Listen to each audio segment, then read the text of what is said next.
Welcome to Nintendo Dads, episode 482, recorded on June 13th, 2024. On this week's episode, we talk about all the not E3 Nintendo announcements that came through this week, thanks to Jesse's awesome notes. Jesse, you know what to do.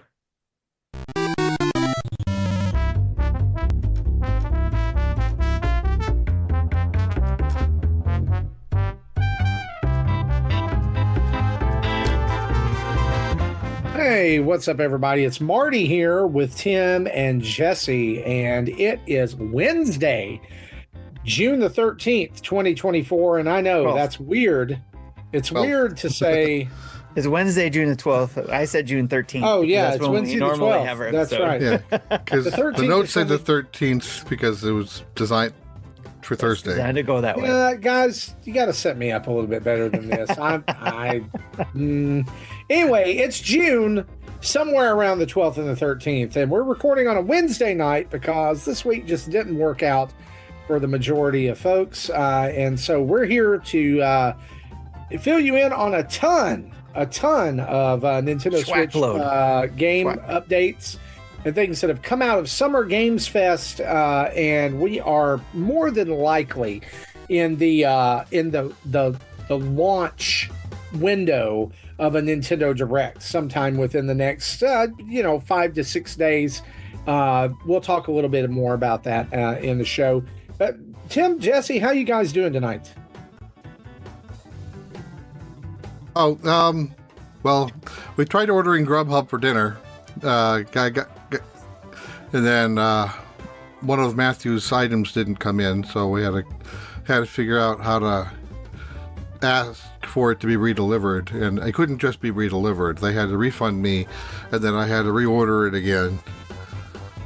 So I said, well, that $18 burger is now like a $30 burger because I have to pay for the service fees again and the tip again.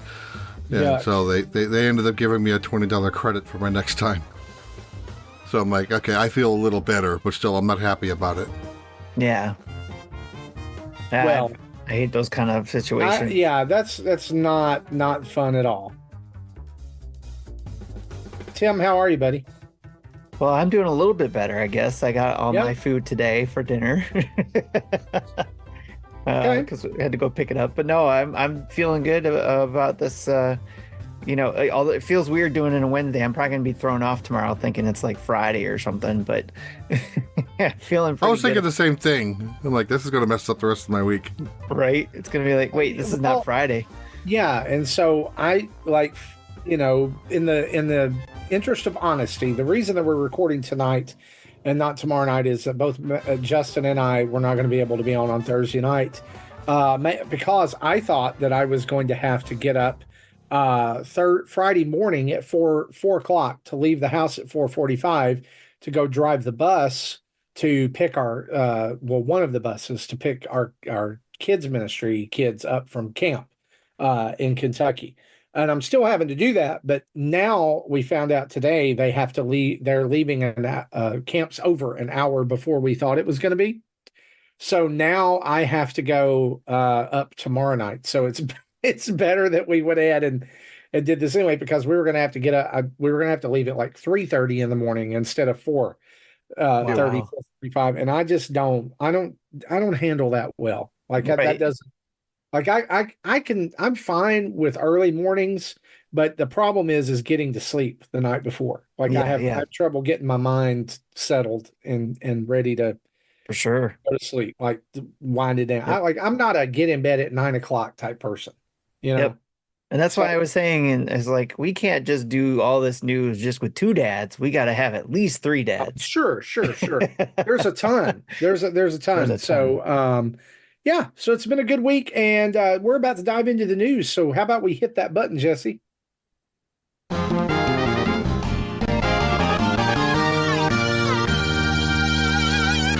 And our news is brought to us each and every week by you guys over at patreon.com/Nintendo Dads, where for as little as $1 a month, you can get access to the greatest community on the internet, where you get to chat with me and Tim and Jesse and Mecha Dragon and Zablanc and Datfast and Quagmire. And I'm just naming people off the top of my head. I'm really just scrolling through. There's And people sometimes Justin. There's a guy named Shatsworth. He's there. Big Drew, Hambone. David, Dan from Retro Logic. Solo. They're all in there. Solo's in there. Look, Chris HL. Chris HL's in there. Listen, anybody's in there. So $1 gets you in the door, right? Just $1 a month gets you in the door. $5 gets you all the schwack load of sub channels that we have, including, I'm just going to throw some out there right now: adulting parenting life, collecting dad posium, snack dads, wrestling, retro emulator stuff, VR stuff, Nintendo stuff, freebie stuff. Guys, there is a wealth of information here. $10 gets you pre and post show audio, and $30 gets you in the door as a Patreon producer. You get production credits. You get to be on the show. You get you get everything. But also, what does everybody get for being a patron of the Nintendo Dads podcast? Ad-free episodes. It's the best part. So you get your own special ad-free RSS feed for the podcast. And so you can find that over at patreon.com/Nintendo Dads, or you can throw your Twitch Prime subscription at us over on Twitch if you're an Amazon Prime member, and that gets you in the Discord too. It'll let you get to participate in monthly mayhem and the table and all the good stuff over there. So head on over right now. Go tell them Marty sent you. Patreon.com/Nintendo Dads. You will not regret it. And if you'd like to, you can pay for a yearly subscription, and we give you 1 month free. Right, Tim? Yes, that is correct. Thank you. It's a bonus. It's a bonus. It's a gift. It's because we don't do math. Well, that's right. But it's also a gift because all of our patrons, they're gifts. Yes. They're friends of the show. All right. So let's get into the news. Some headlines here. Midori, a leaker that we've talked about several times over the last few weeks, that's been pretty prolific in reporting leaks lately, is announced that she is stepping away from leaking games again. So she'd come back. Now she's going back into anonymity again a little bit. She's not gonna completely delete social media or anything, but just not do leaking anymore. She made this statement: "I did not get caught. It is just stressful to continue because of conspiracies. So I am uncomfortable now. I think it is good to stop here." You know what? I know what she said, but I have this feeling in my soul that there was a hint. There was something that the ninjas were close. Too close. Like a little whiff of a smoke bomb. Right. The whoosh of a ninja star flying by her head. Did we talk last week about what the Google report, or did that come out after we recorded? No, we talked about it last week. Okay. Last week. Yep. All and right. I think this could be part of the fallout. Like there might be that's what I was thinking. There could be a lot of people trying to step back. Maybe they are getting the information that same way, but there's a lot of people who are like, "Oh crap!" Yeah, I think we're not doing this anymore. However they're getting that information, they're like, "I better stop for right now." But keep in mind, though, that some of these people that got caught were those people who got caught a couple years back. So they're not going to be safe just because they're stopping now. Yeah, it could be a couple years down the road, and all of a sudden we find out Midori is caught. It's kind of like, how like when you're eating a double bacon cheeseburger and you feel your heart clutch up, and you're like, oh, this is a big one. And then you don't eat double bacon cheeseburgers for a couple weeks, and then you're like, nah, okay. That's kind of what I feel it too. It's safe now. Yeah. It's like the guys, the super fans on SNL, the Bears, I'm having a heart attack. Yes. Anyway, so no more leaks from Midori. On that note, and I think right here around the sphere of that is there was a ton of speculation that this week would be the week that we would see Nintendo's promised June Direct.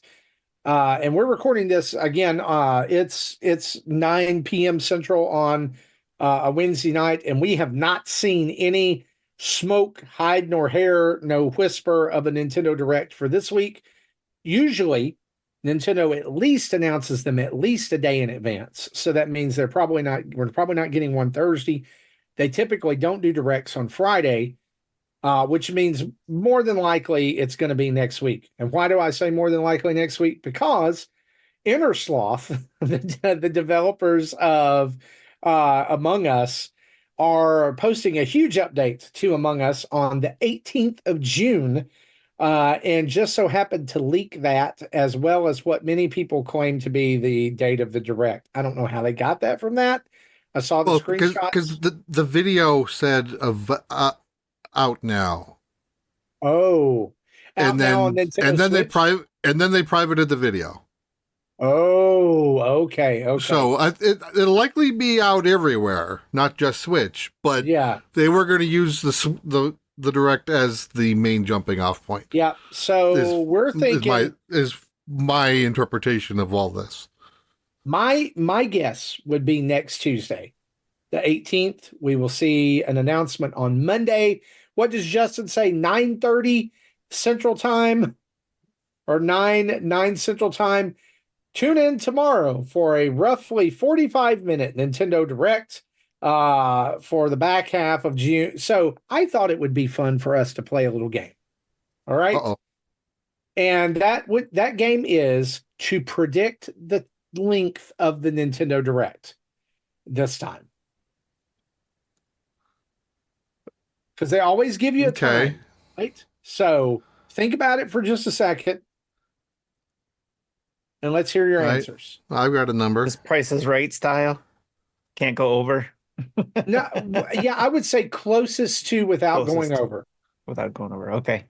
Yep. All right, Jesse, what's your number? I've got mine. I'm thinking 42. Okay. 42 minutes.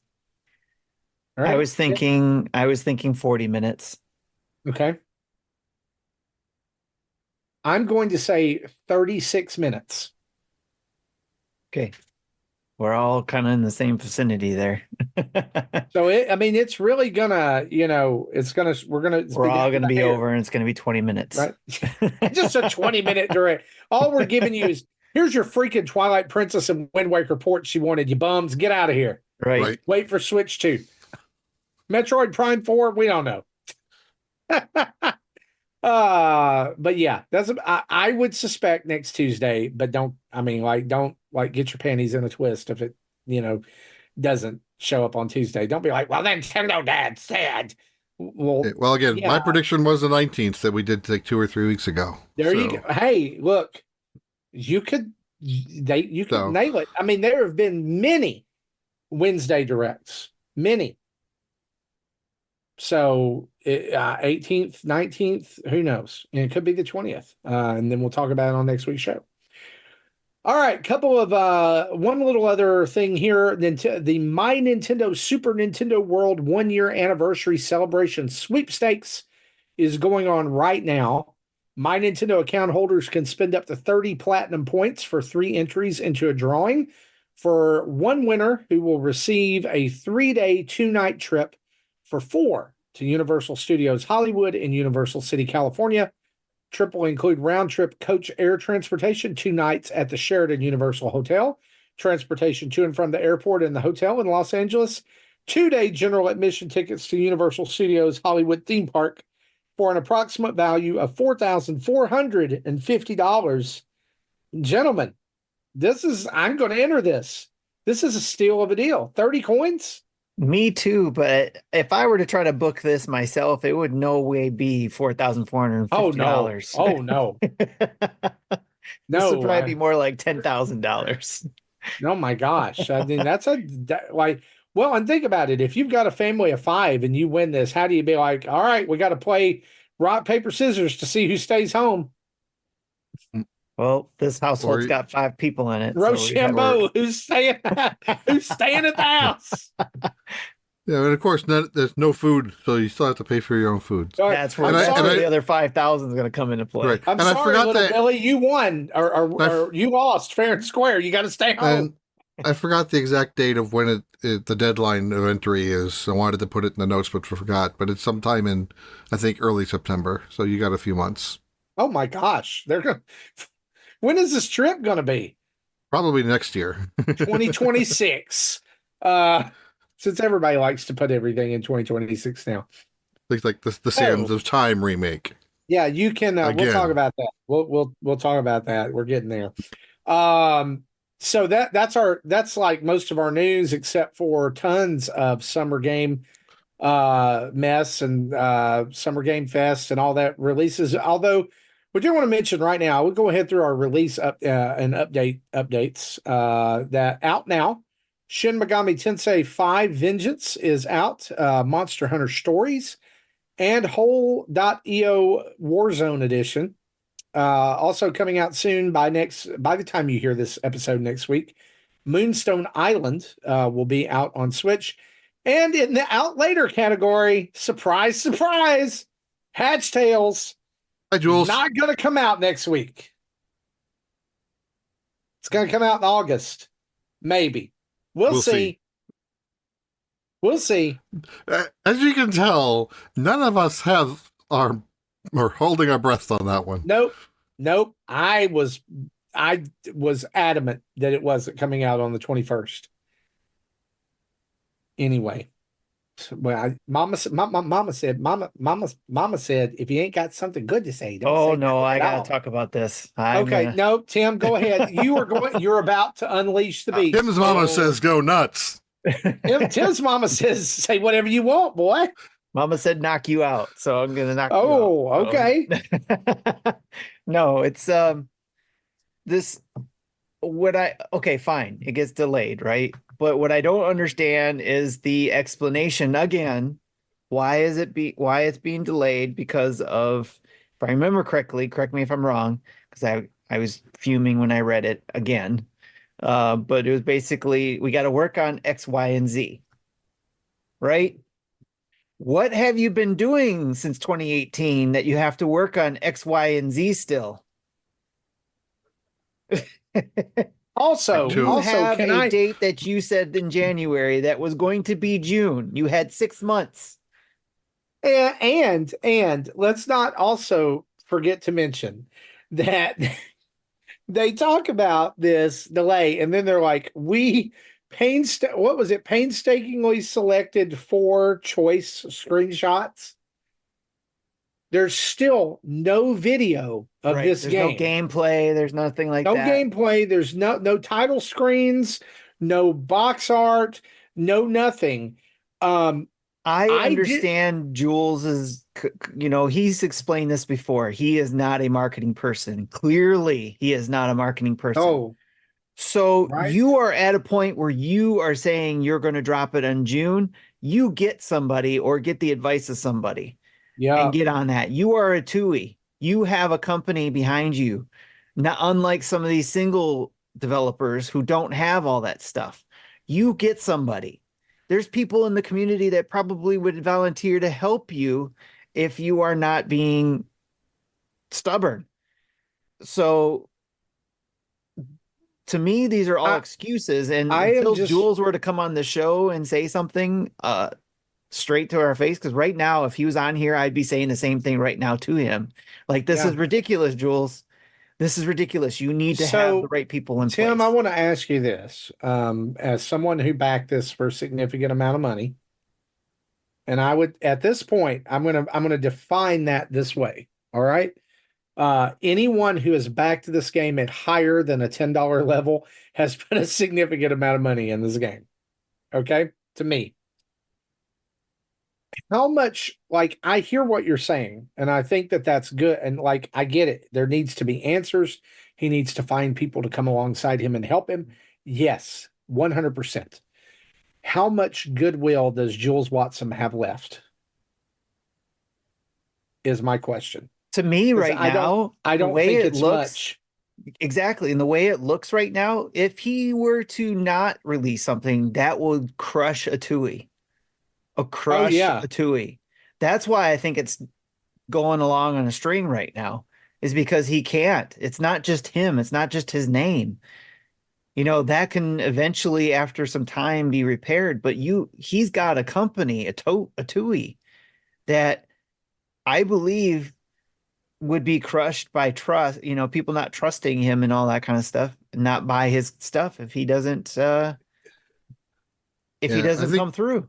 we don't know how many teams he has. My, I have a feeling he only has the one. So whenever he has to work on another game in order to pay the bills, that's time that no one's working on Hatch Tales. And I Yeah. think that's what's been happening. Then there must have been something in the budgeting plan that he didn't calculate correctly when he did the Kickstarter, because when you are Well, no, that gaining was scope funds, creep. yes, exactly. And again, that goes back to the whole complaint we had at the beginning. You said you were doing a port to bring over to the Switch of the exact 3DS game, but then it was going to be made better, obviously, for Switch's purposes. It was going to be the same game essentially, but with a new soundtrack and some updated graphics, upresed or whatever you want to call it. But exactly what, like you said, scope creep came in, probably took away a lot of that funds of what he wanted to do. And now it's on you. Now it's your budgeting that you got to figure out on timing. And again, it went against everything that we backed. You gave us an outline of what we wanted to give you money for. We paid for that outline and said, this is what we want. So here's our money. You changed it down the line to a brand new game with concepts of the original game. And now we paid for a new game and not getting the original game that was going to be ported and still yet to come. And we're getting dangled along. And plus, like you said, Marty, yeah, I paid more. And you asked me, do you think I'm not going to get any of that stuff? Probably not, because I've asked in the comments too and didn't get a respond. Like, okay, you're working on the game, fine. Where's our reward stuff? Why can't you send those out? Why can't Jules send out the rewards? The rewards should have been done. So I was looking at what other Yeah. games TUI has released, and Pick TUI wasn't in the list. So I'm like, what the hell's going on there? I look it up. It was published by Limited Run Games. So that's weird. Anyway, but they released TUI released Knights of the Rogue Dungeon in January. Dementium the Ward. That might be just the publishing. I don't think that's the game that they would normally develop, but that was October. Dementium War. They also gained in the time, because this all came around the same time at the beginning of the year, where they talked about getting access to Renegade Kid games again, like Dementium. And they were working on that. And that's the other thing. I couldn't be excited about Dementium because I'm still waiting for Hatch Tales. Right.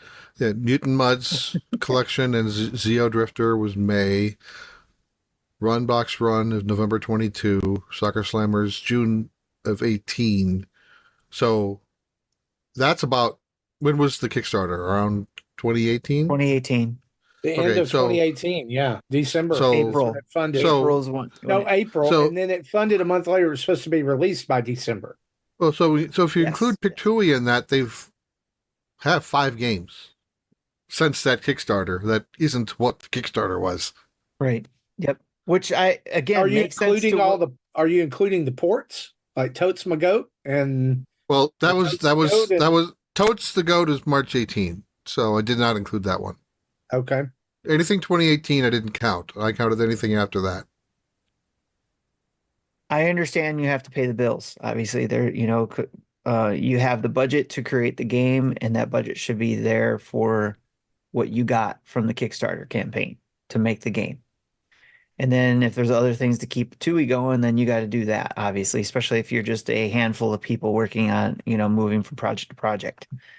I understand that.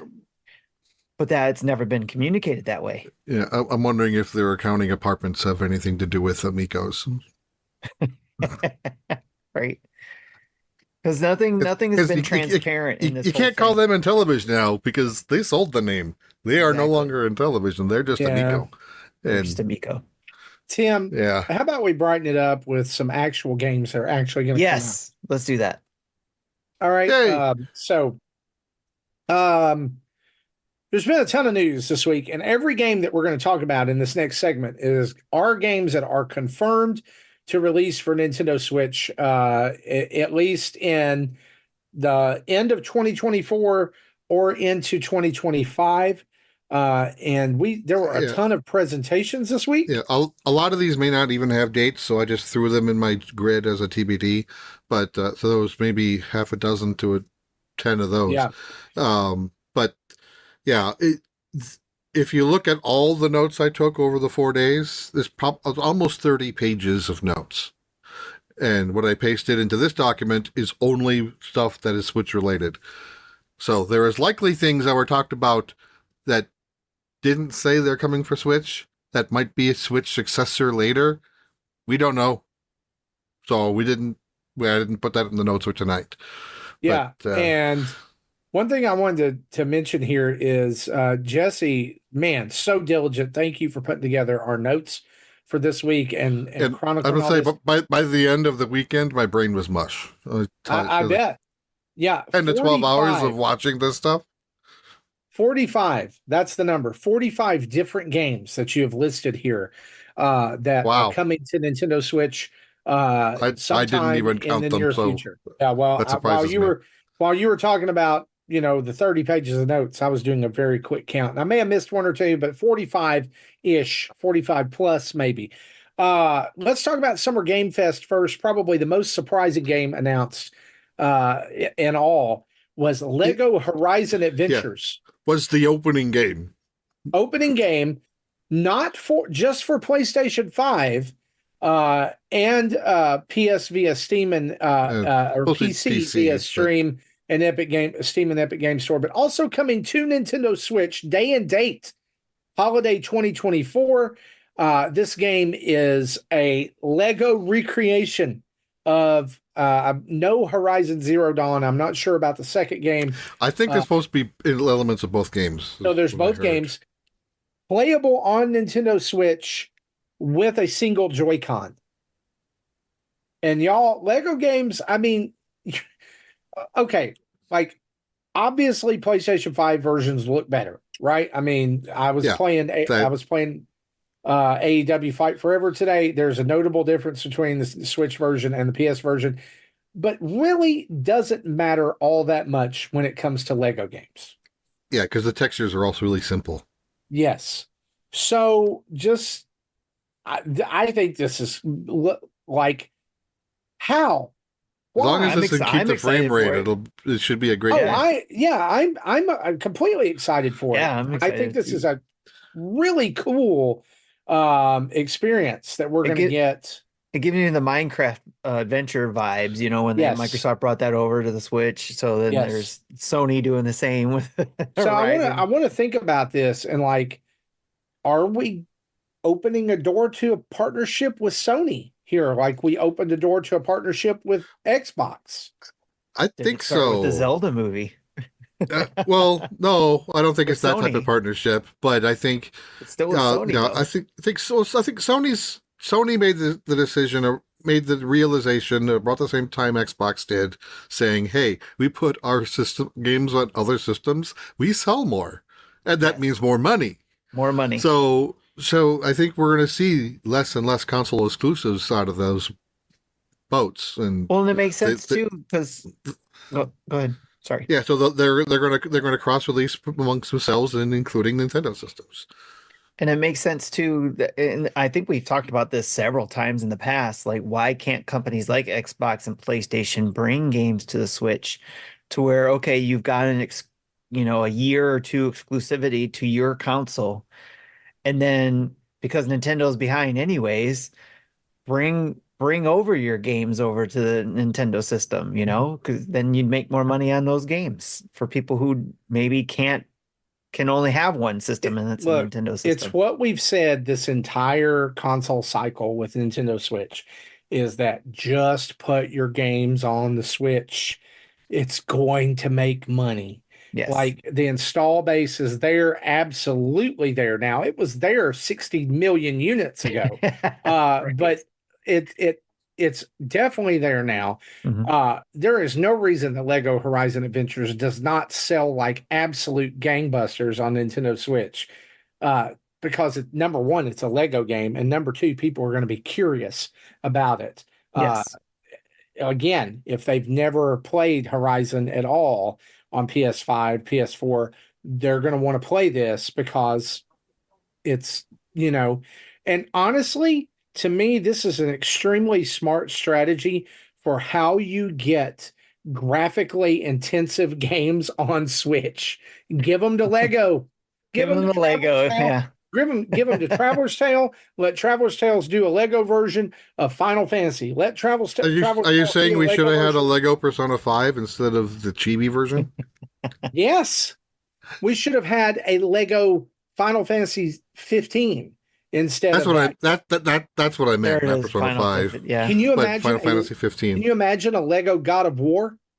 Oh my gosh, that would be so much fun. Dude, But even still, like I'd be fine if they ported over the PSP and the PSP God of War games over, because they had a collection of those for a minute. yeah. That would be cool. I would play that. Well, I'd play and that yeah. easy. we know that the PSP emulator that works on the Switch Absolutely. True. probably Absolutely. wouldn't take much in the way of tweaking to get it to A work. couple other things I want to run down here just from the Summer Game Fest presentation. Harry Potter Quidditch Champions coming to Nintendo Switch day one with PlayStation Plus.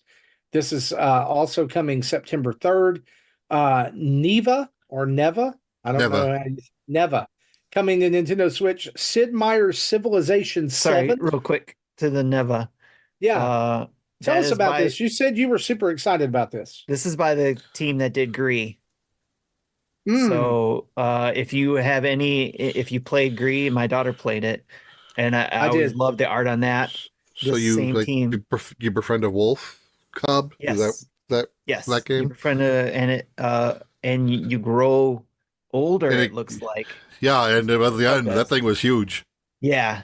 And it also has to deal with emotional growth as well, as if I understood it correctly Okay. too. So yeah, I'm very interested in that one as well. Yeah, Civ's That's awesome. So Civ 7, that one kind of surprises me as coming to Switch. I wasn't expecting that one. They must have figured something out when they did 6. They're like, oh, we got this engine to be able to bring it down for the Switch to play on. But Yeah. I think it's safe to bring over a lot of these games. A lot of these companies will be bringing games over to Switch, especially if they talk to Nintendo, if it's Sure. backwards compatible. Yeah. See, there's also a lot of these games are still coming out on PS4 and Xbox One. So Mhm. Yes. So It's the interesting current to note generation's that. mid-generation is basically a generation that hasn't started yet. Yeah, because in the Summer Game Fest announcements, out of the ones that you've listed for Switch, half of them are coming to PlayStation 4 and Xbox One. That would be Civilization 7, Fear of the Spotlight, and Sonic X Shadow Generations, which is really just a re-release of Sonic Generations with Shadow added. It looks Which cool. is okay. I like the video. Shadow's kind of cringy. I don't know. Just to me it is. I can respect that. If you've played a lot of Sonic, I can respect that. I did It's not just play a lot of Sonic, so what if I we was just made like, cool. Sonic and we made him extreme with guns? He's got I thought it was massive just venom wings popping out of his back. I thought it was just like a Mirrorverse type thing. No. Where it's like the bad guy Sonic. Yeah, but like in the very first Shadow the Hedgehog game, he had like dual pistols. Yeah, this was like in the Wii. That was a game that happened. Yeah, it is a thing that happened. Okay. That's going to be out October 25th. Fear the Spotlights just said 2024. Civilization 2025. Neva is 2024, and then Lego Horizons Holiday 2024. So probably November, and then September 3rd for Harry Potter Quidditch Champions. And that is just it's a sports game. All right, so it's centered completely around Quidditch. And y'all, if they can get Hogwarts Legacy running on the Switch, they can get Quidditch Champions running on the Switch. So it was a very competent port too. Anyway, let's move on. Day of the Devs showed off a Ranger, which is called a role puzzling adventure. I And like then this one. This is I'm on the fence of that one. that Yeah. one, Marty. I think you might remember this one too, because I think they showed it in the indie It wasn't a showcase. direct. It wasn't a direct earlier. Yeah, this is where the I floor think late last year. slides tactically for the character. And so when you slide the floor, Yeah. So when you move right, it's not just you moving right. The whole Yes. the whole row moves right with you. So if you're standing So this between two was- trees, you're still standing Rows between and two columns. trees. but you're Yeah. on the opposite side of the board. No, you're in the if you board. if you go all the way across, if you go all the way across, you can end up on the other side because Oh yeah, you This can. one- Yeah, you can loop. This got shown off on the direct, right? Yes, Is that what you the said? showcase, Yeah, I indie remember this showcase, one. yeah. Also shown off on this one was Fear the Spotlight, but a couple that I wanted to mention here. A little to the left, Seeing Stars DLC. This is the arranging game, I guess, the straightening game. I had this on Switch. I really liked With it. cats. And the cat messes everything up. Yeah, I actually finished this game not long ago. Well, the initial content. So it was really good. It's super calming, although I kind of got frustrated because I would think like some of them are really abstract. Like it's like here's a box and there's just everything scattered and you have to find everywhere. Like a lot of them have like something that lets you know how to get started. Like, oh, I'm going to put the books in a row from shortest to tallest or in colors, or the screwdriver is going to fit in the cutouts. But the ones that didn't have anything to start with that and like just expected you to move things around until something happened, those were kind of frustrating. But this is 38 new levels with up to 5 stars to find in a level. 100 new stars, and that is out on June 25th. So it's like 2 weeks. That will be out. Also, shown off in this one was After Love EP, and that is going to be on literally everything, and it's going to come out Q3 2024. The Devolver Direct showed one game for Nintendo Switch, and Tim, you're interested in this one, Cult of the Lamb Unholy Alliance DLC. Local co-op. Feature local co-op. This is out on August 12th. I just can't. So you group with a goat. Yeah. Yeah. I mean, My wife played this one, so look, that's why I was kind of like, okay. Aesthetically and control wise, it was a wonderful game. Like just the whole atmosphere of it. I couldn't do. You just couldn't get past the theme, and that's fair. I couldn't. That's And that's 100% okay. fair. Yeah. I'm with you on that one too. Also, well, no. Okay. Also on the Future of Play Direct, Nova Hearts was shown off with no date. Slay the Princess, the pristine cut. This one interests me. Yeah, okay, that one. Tell us about this one. I don't remember much about it, but are you killing a princess? No. There's a princess that's trying to talk sweet and like, yeah, let me out of this dungeon type of thing. And there's someone like talking in your ear, like, don't trust her. And then you basically got to figure out, I don't know if you have the choice or not, or if it's part of the gameplay, but it looks like you fall victim to her, because you're supposed to kill her, I guess. And then she seduces you. Yes. And then you end up finding out, I think, more about her and why you probably shouldn't have trusted her. Jesse, does that ring any bells to you? Yeah, that's about what I remember. I think I remember near the end of the trailer, like she turns on you. Yeah. Okay. It gets really creepy. Other than that, I don't remember what happened. Interesting. But it gets very creepy. Yes. So it's kind of like I'm hearing spiritual successor to Catherine Full Body.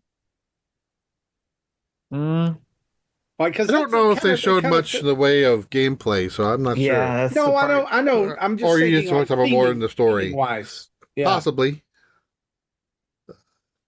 Yeah, it's. I don't know. Weird. I wouldn't have called out that connection if we were doing a live react, but I don't know. Yeah, maybe. Also, one other game shown off in that Future of Play, it was Echo Generation Midnight Edition. What's up with this game? This one is you battle monsters, complete quests, and unearth secrets to reveal conspiracy that transcends time. And so anything that talks about you using time in the mechanics, I'm intrigued. So I want to learn more about this one for sure. But they've updated this one. I guess this game came out before.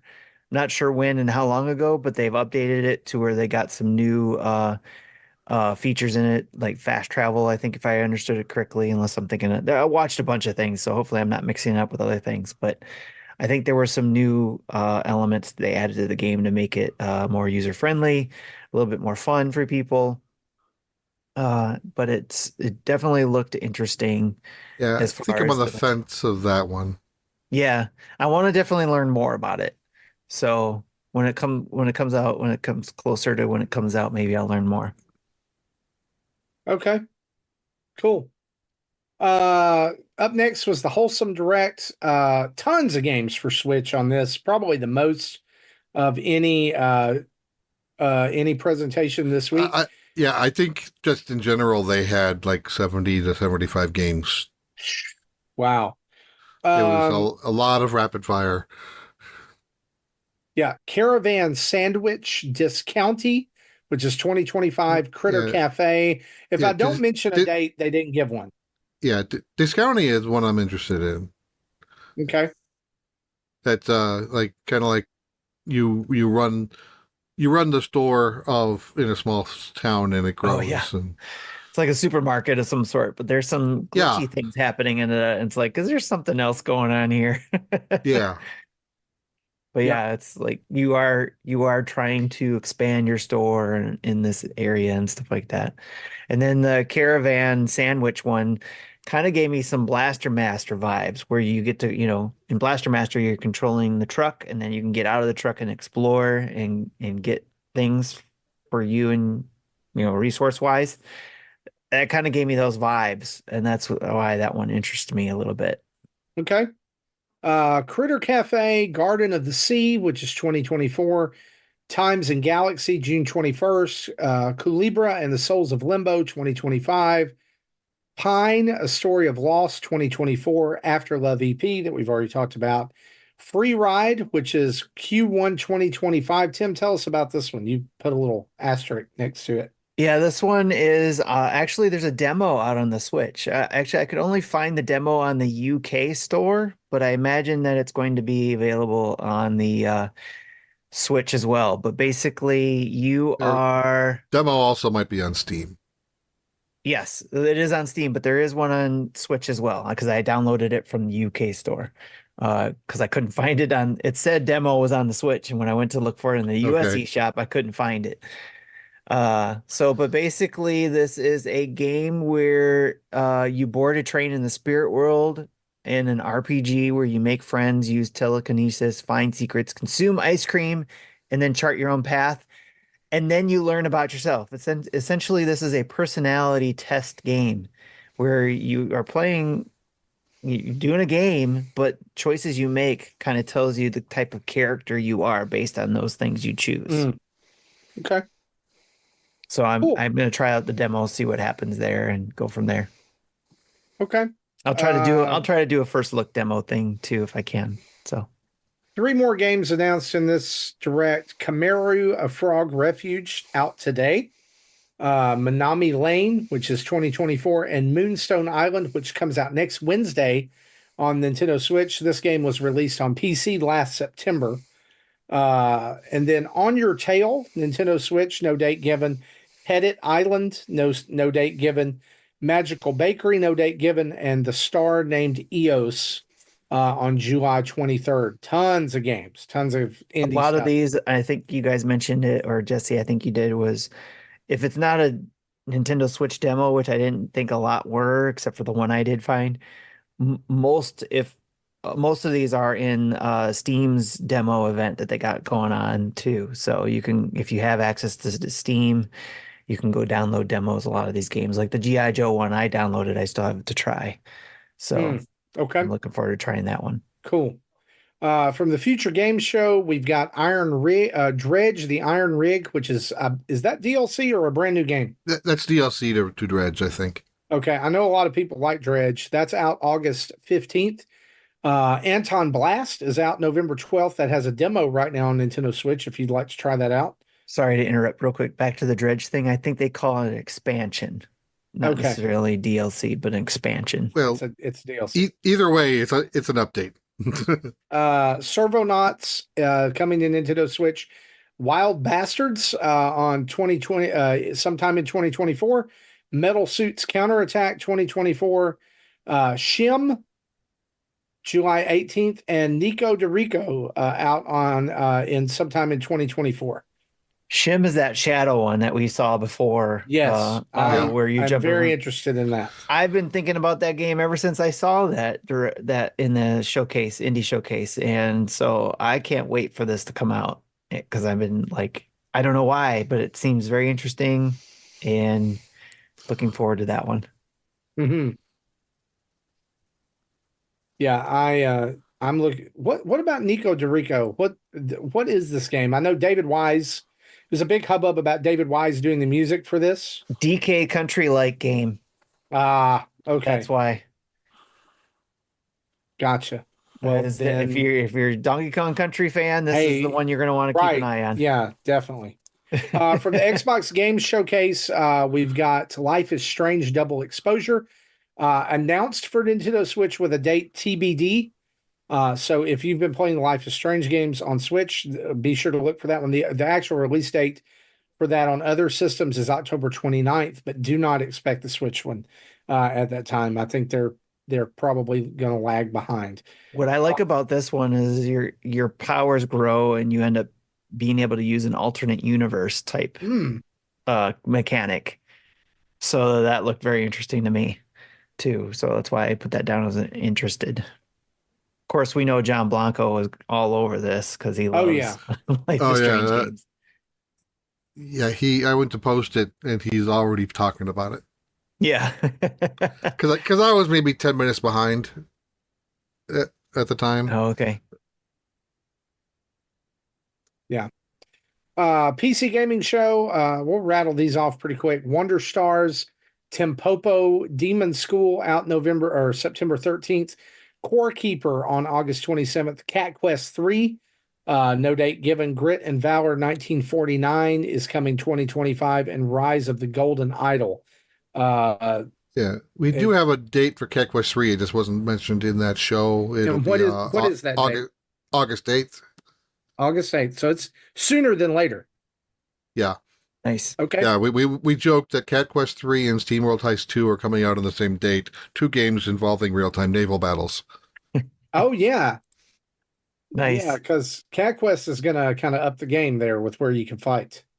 Yep. But then you got Steam World Heist 2, and it's this, man, how in the world does that happen? Like, let's make seafaring adventures. Oh, Right. We're going to pick this release date. I don't know. Maybe they just hope people double dip. So real quick on these ones, the ones that jumped out to me, the Wander Stars jumped out to me because it advertises itself as being able to play an anime, but you choose words on what and how you make your move. So it looks like it's a turn-based, based on you get to fight the character and then you got to pick certain words and then those words will be your fighting abilities against whoever you're going to fight against. So I thought that was interesting. And then Tempopo is a rhythm game that also kind of looked very interesting because it kind of gave me Captain Toad vibes in a way, but you're more rhythm based where you have to got to time, I guess, your bounces to be able to free these characters that you lost in a storm or whatever, and they're scattered throughout the lands, and you have to find them, and you gotta unlock the puzzles on each of these little islands by going with the tempo of the game. So again, rhythm-based game, and it looked pretty cool. Another one that I marked, but I forgot to mention, was Demon School. It's a tactics game, so if you're looking forward to tactics games or you're a fan of those, look at Demon School. You might be interested in that one. And then the Grit and Valor one is the real-time tactics roguelite game. That looked pretty cool. It uses a lot of mechs and things like that. I thought it was going to be like an Into the Breach type thing, but it looks a little bit more. It looks like it's got different type of mechanics other than just the tactics part. You got roguelite and all that kind of stuff. Grit and Valor was another game that, based on the trailer and the art style, that I didn't think that was going to be Switch, but they said Switch. Yeah, it looked amazing. So I don't know if it's going to look that amazing on the Switch, but it'll probably look great in portable mode, and you probably have a lot of fun playing the Grit and Valor on that. So that was it for that for PC Gaming Show. Yeah. One last note here. Ubisoft Forward showed off Prince of Persia: The Lost Crown. There's a content update out today for that, and then a brand new Mask of the Darkness DLC that is dropping in September of this year. They also showed off 45 seconds, a single slide, that there is indeed a Prince of Persia Sands of Time remake, but it will be out in 2026. So Zablanc asks us this question. Why does a company like Ubisoft decide to take 45 seconds and tease Prince of Persia: The Sands of Time with a single slide that says 2026? Why wouldn't they just wait till next year and make that a key part of their 2025 showcase? What did they earn by doing it besides lost opportunity? I think part of it is they originally wanted this to be out in like 2021, and then it fell on their faces with it. And there was rumors that they got canceled, but apparently not. So I think this is just saying, hey, remember the thing we said we were going to do? We're still doing it. And and nothing's stopping them from still talking about it next year. But it did take wind out of the sails. I would have rather them sat on it until they had more things ready to show. You know, like they're taking lessons from Prime 4 or something. I don't know.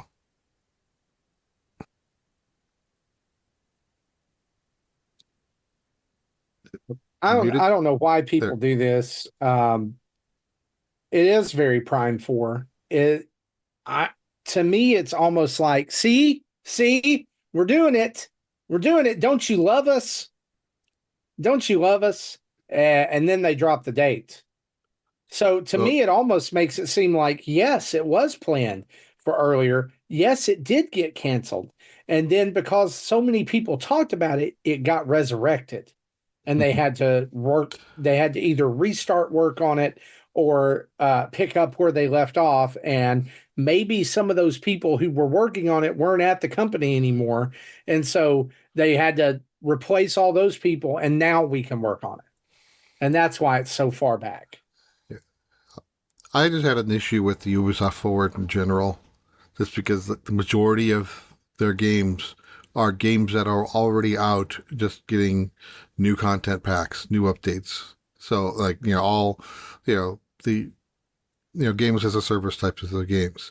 I think I said at one point, I am on the 8th game in this list, and I've said the word season 5 times, and I am physically sick because of it.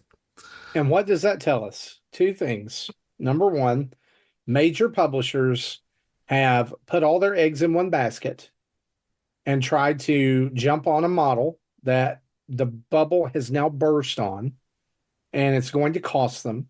But also, 2, development of other games in series that is not just content packs and everything has already shifted to the next console generation. And therefore, we need to ride out these last couple of years with the PlayStation 5, the Xbox Series X, and the Switch with updates. With Xbox One games and PlayStation 4 games. Right.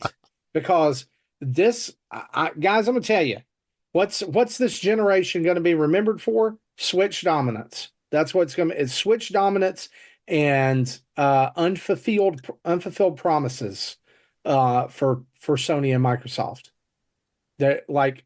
There's a huge question mark for me over the potential, especially of the PlayStation 5, because I'm partial to PlayStation for my secondary console, of what could have been if A, there was no pandemic, and B, they could have gotten the dang things on the shelves fast enough.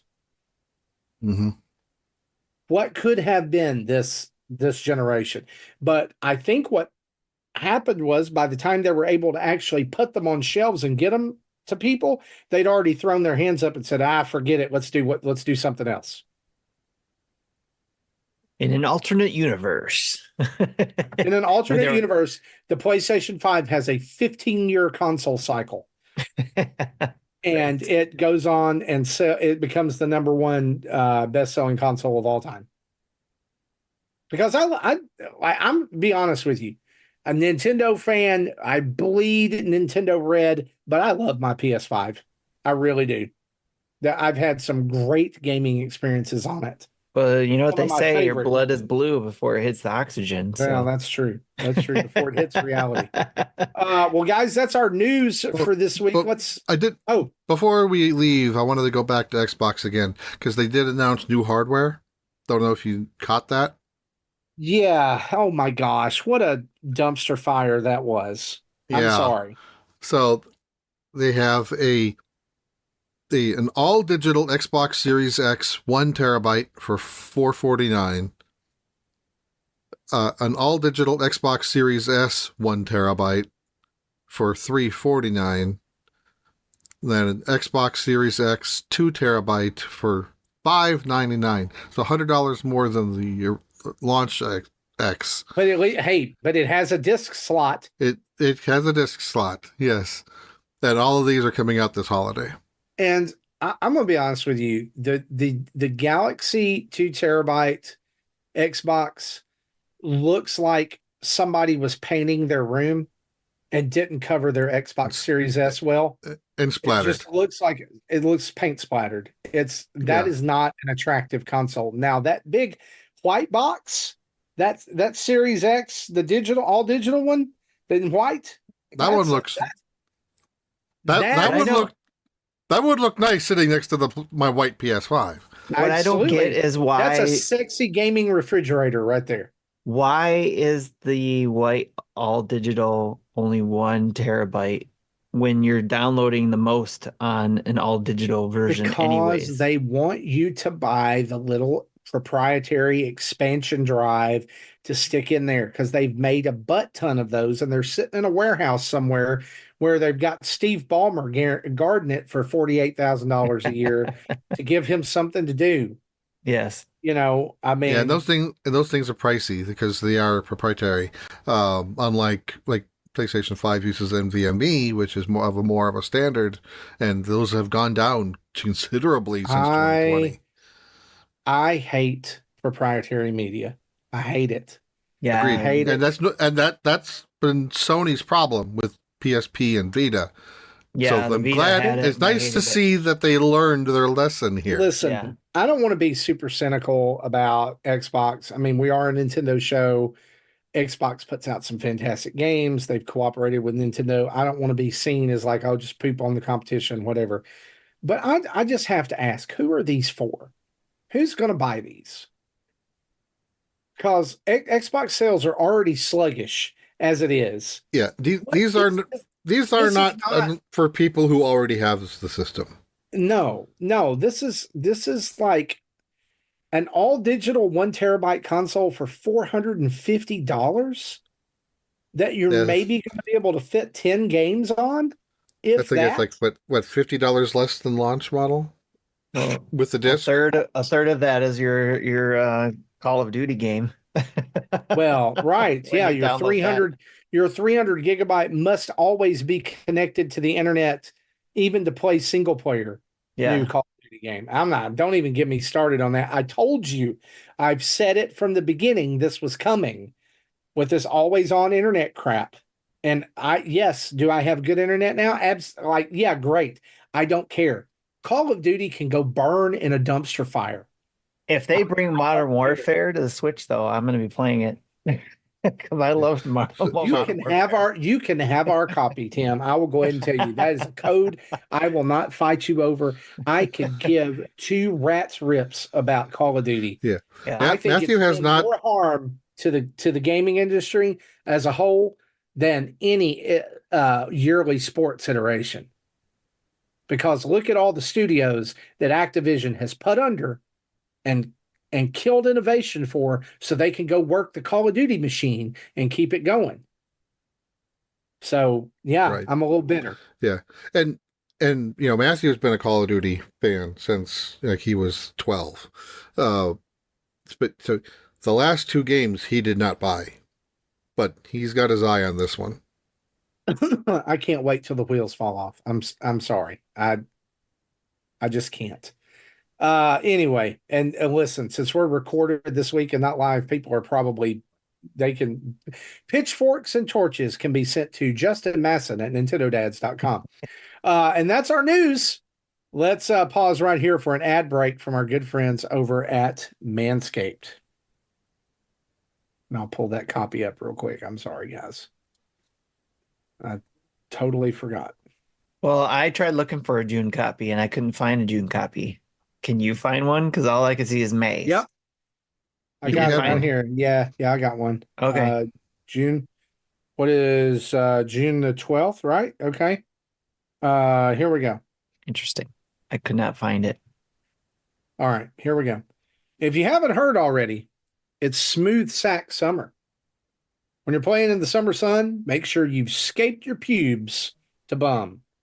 That's right. This is the summer to keep your balls cool while still looking hot with Manscaped. The leaders in below-the-waist grooming are making sure we all have a ball this summer by giving our pants partners everything that they need to stay fresh. Dive headfirst into Smooth Sack Summer by going over to manscaped.com for 20% off plus free shipping on your order with our code NINDADS. That's NINDADS. Boys, summer's coming. It's here. And besides the droning of cicadas across the southeast, you know what else is here? Sticky, sweaty heat. What's your favorite way to beat the heat? Stay inside. The pool. The pool? Stay inside? I also like to stay inside, but alas, sometimes I have to venture out into what I call my natural enemy, the outdoors. And when I do in the summer, I make sure to use some of Manscaped's Crop Preserver Ball Deodorant, which is a talcum powder-based lotion that keeps your sack clean, cool, and without chafing. Guys, I'm serious. I'm a big old dude. Probably people don't want to hear that, but that's okay. I'm a big old dude, and chub rub is a real thing. And I suffered for many, many years trying talcum powder and all kinds of other tricks, shorts and different kinds of things. And none of it really worked enough. But this stuff, oh my gosh, it's like a godly tonic given to us from on high. And so you can add Crop Preserver to your performance package. You can add lawnmower. You can add any of the devices. You can add anything, even boxers. Disposable paper to keep your trimmings off the floor. You can even the shears, which is a luxury nail grooming kit that is now available. All of that can be added to the Performance Package 4.0. And the first time that you get the Performance Package, where you get things periodically, if you use the code NINDADS, you get 20% off and free shipping with your first order of that. But every order you make at manscaped.com, you can get 20% off plus free shipping with the code NINDADS. That's NINDADS at manscaped.com. That's 20% off and free shipping with the code NINDADS at manscaped.com. It's Smooth Sack Summer, boys. Get on board or get left behind.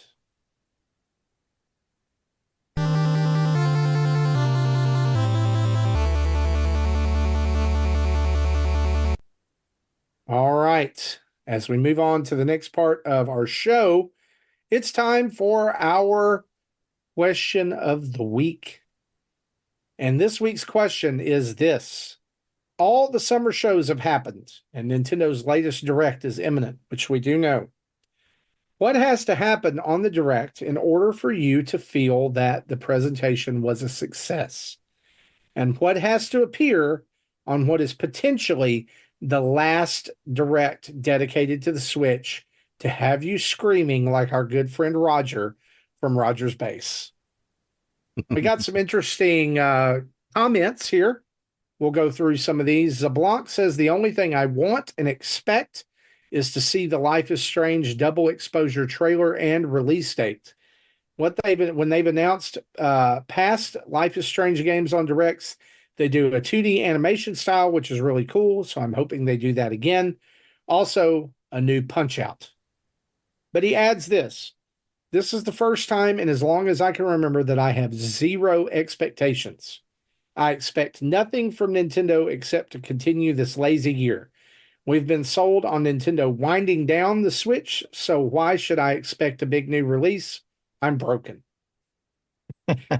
Hoots says Nintendo's in a weird place. I think the only thing that they have in their pocket is Metroid Prime 4, and I'd be pretty excited if it showed up. For Nintendo support, I'd pop off for Silk Song 2, despite the haters in the Discord. I would also bet that they have one decent-sized surprise in store for the second half of the year as well, something like a Wind Waker / Twilight Princess release, or perhaps something along the lines of Chibi Robo or Punch-Out. Just someone we haven't seen in a while. That would be sweet. Those are deep cuts. I know. Right? I would actually be a bit concerned if they blew our socks off with nothing but bangers for this show. If they're going all out on the Switch, what are you going to have left in the tank for the already confirmed Switch 2? Everyone should be okay with Nintendo taking it easy this time. I know you haven't exhausted the Switch library yet. Simon Hawkins says, I'd love to see a trailer for Metroid Prime 4, and a release date would make it even more special. Otherwise, I have high hopes and low expectations. Solo Something says, one game that is from Nintendo that is not a remake or remaster, or rather for them to announce a Nintendo brand game that will be featured on the current console and the next, since they can show software footage of the next console in the Direct by their own set of announced parameters. DatFast says, Dragon Quest Erdrick Trilogy HD 2D, I want dates. So, dads, what say you? What do you need to see for this Direct to be a success, and what's going to have you screaming? I'm kind of along the same lines as John Zablanc about I'm broken. I don't know what to expect from Nintendo. Yeah. So I think I would definitely be excited for seeing something from Metroid Prime 4, a trailer, and then even more excited when we get a date.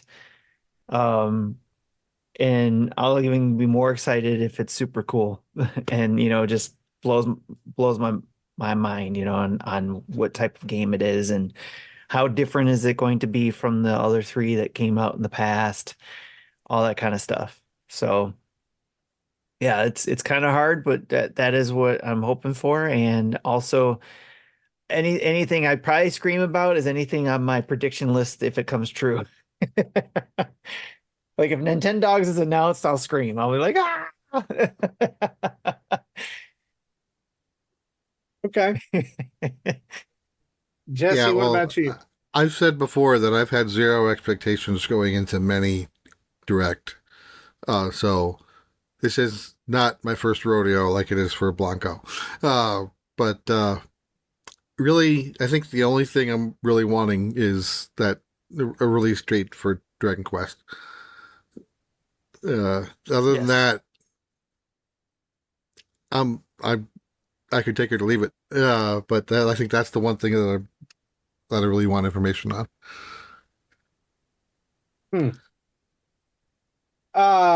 Okay, so for me, maybe like Zablanc perfectly described me going into this Direct. Yeah, I have no clue what they could pull out. Really, I don't. Like it's a complete, like I'm going to sit there when they announce stuff and grin like an idiot for 20 minutes or right, yeah. Sorry, 36 minutes. Sorry. 42. Yeah, I'm going to, because everything that I've wanted on Switch, save for 2 games, has shown up. Seriously. Oh, Xenoblade Chronicles X. That would get me right there if we got that. So for me, it's a port, I know, but still. If I will lose it / be so happy if we finally get these Zelda ports. Oh yeah, yeah. Like I think it's now. You do it. You have to do it now, or not do it at all until Switch 2. Yeah, the, But the running ano- gag with that is the Wii U version of Twilight Princess was announced like the week after I finished a replay of the on the Wii, Mm, and therefore I wasn't ready to replay it, so I never did. And so yeah, so people are telling me I should play Twilight You should Princess go, on the Wii yeah. U You now, should do that. and as soon as I'm done with it, they'll announce it for the Switch. Light candles it'll be around the it. same game, so you won't have to do anything. Right. You won't have to play it again. Another game that would probably make me like that would I so those two would be the ones that I think I would say if I would feel like the direct is a success if we see those two Zelda games. Really, I think the direct would be a success if Nintendo shows off a couple more games that are coming out, even if it's not Zelda, and they go, "Hey guys, just so you know, like this is like we're winding it. Like you got to understand, we're going to show Switch 2 before the end of the fiscal year. That's coming up in a few months. So let us cook, right? Right. Give them time. But the thing that would like at this point, the thing that would make me kind of flip out would be Pizza Tower on Mm, Switch. I okay. want to play this game so badly. I do not. It's nowhere. I mean, it's on Steam. It's on PC, and that's it. I would love for this game to come to Switch. It looks like it belongs on a Nintendo console, Okay. and my son has told me so much about it. I want to play Pizza Tower. Nice. So that to me would be at this point. If there's any new Nintendo games, like I think Zablanc referenced Punch Out, Hoots referenced Chibi Robo Punch Yeah. Out, Solo Pizza something. Tower will release the same day as Anton Blast. Oh yeah, I'm sure it will. Yeah, yeah. It's the or Nintendo having a game that's not a remake or remaster. Like if there's going to be a new game in this direct, it's going to be Metroid Prime 4. I really feel like that's going to be the last new game for Switch. I still think this is going to be a dual release. That's going to be what Breath of the Wild did. It's going to be on, like we made a promise to you.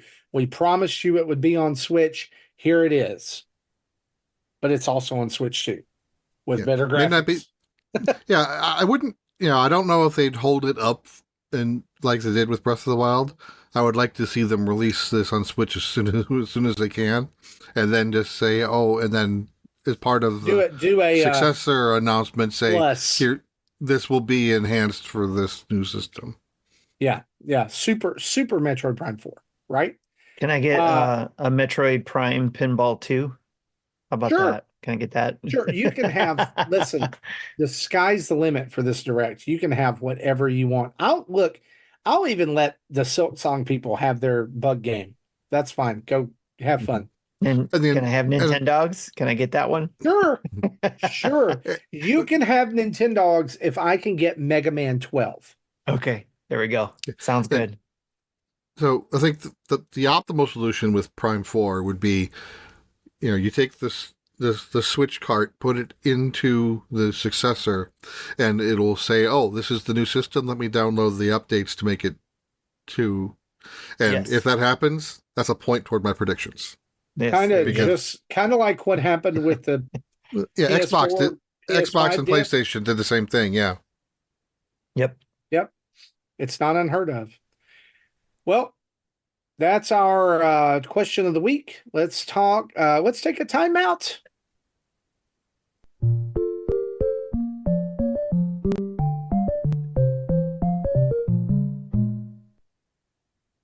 I got another Lorcana game. That's the Disney card game set that came out, a collectible card game, trading, what do they call it? TCG, trading card game. And I got it here. It's the Ursula one that came out. Oh my gosh, recently. that's huge. Yeah, this is the cards this set comes together so you can do one player versus Ursula or up to two players. So co-op again, where you got to defeat Ursula. So Ursula is one of my favorite villains from the Disney universe. So I thought this was cool that they had this set come out.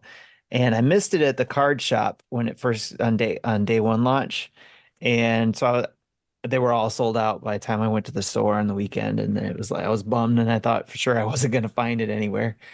But I found this at the bookstore at Barnes and Nobles and was able Nice. to pick it up there. So I'm looking forward to trying this out. Again, it's a single, you can play it single player, uh, or like I said, co-op. So and it's got some cool cards in it that I'm hoping to maybe put in a binder too, because I love the art on it too. It's a lot of my favorite characters, like Sorcerer Mickey's in here, so I'm excited about that. So Hmm. super cool stuff. So if anybody out there is into the Lorcana stuff, let me know come in our Discord or listen on the chat or whatever. I'd love to Yeah. talk some more because I have yet to play it, but I love the way the cards look. So I did not have a timeout until about 15 minutes ago. Okay. But as of 15 minutes ago, I have a timeout. All right. And it is that AEW is coming to Nashville July Yes. 24th, and they are bringing one of my favorite things with them. They are doing, and God, the tickets go on sale Friday. I'm so excited. They are doing a blood and guts match at Oh, this when was the at last this time they show. did one of those? So about a year ago. So Year ago? for Okay. those of you who don't know what a blood and guts match is, if you're an old school wrestling fan, this would be called War Games, or it would. I think it's called War Games pretty much everywhere. But basically, it's two rings set up next to each other, so like right up against each other, with a giant cage that goes over all of them that has a roof on it, and there's all kinds of just ridiculous stuff that happens. There's people on top of the cage, there's people in the cage, there's people around the cage. There's like the last one that they did, a guy got body slammed on a bed of nails.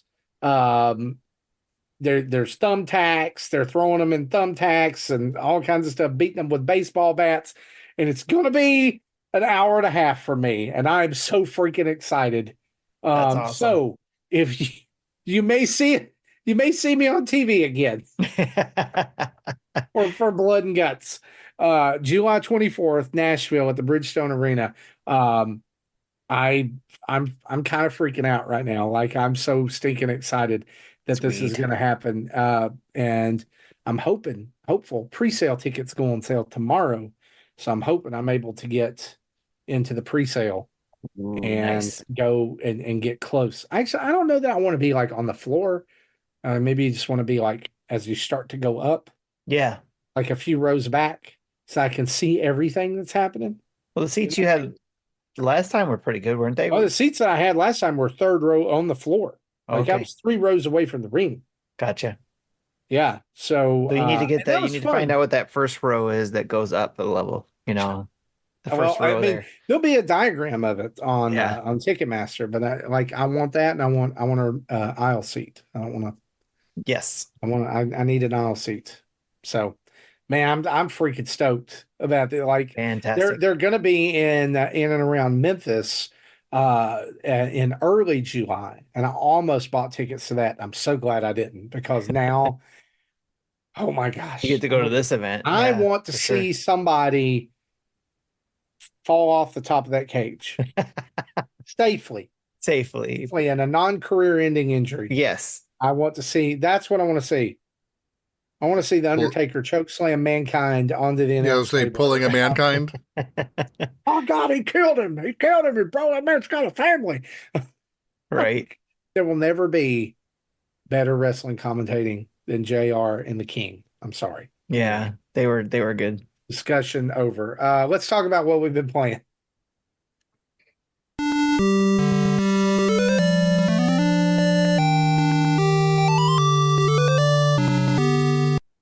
Jesse, what you been playing, buddy?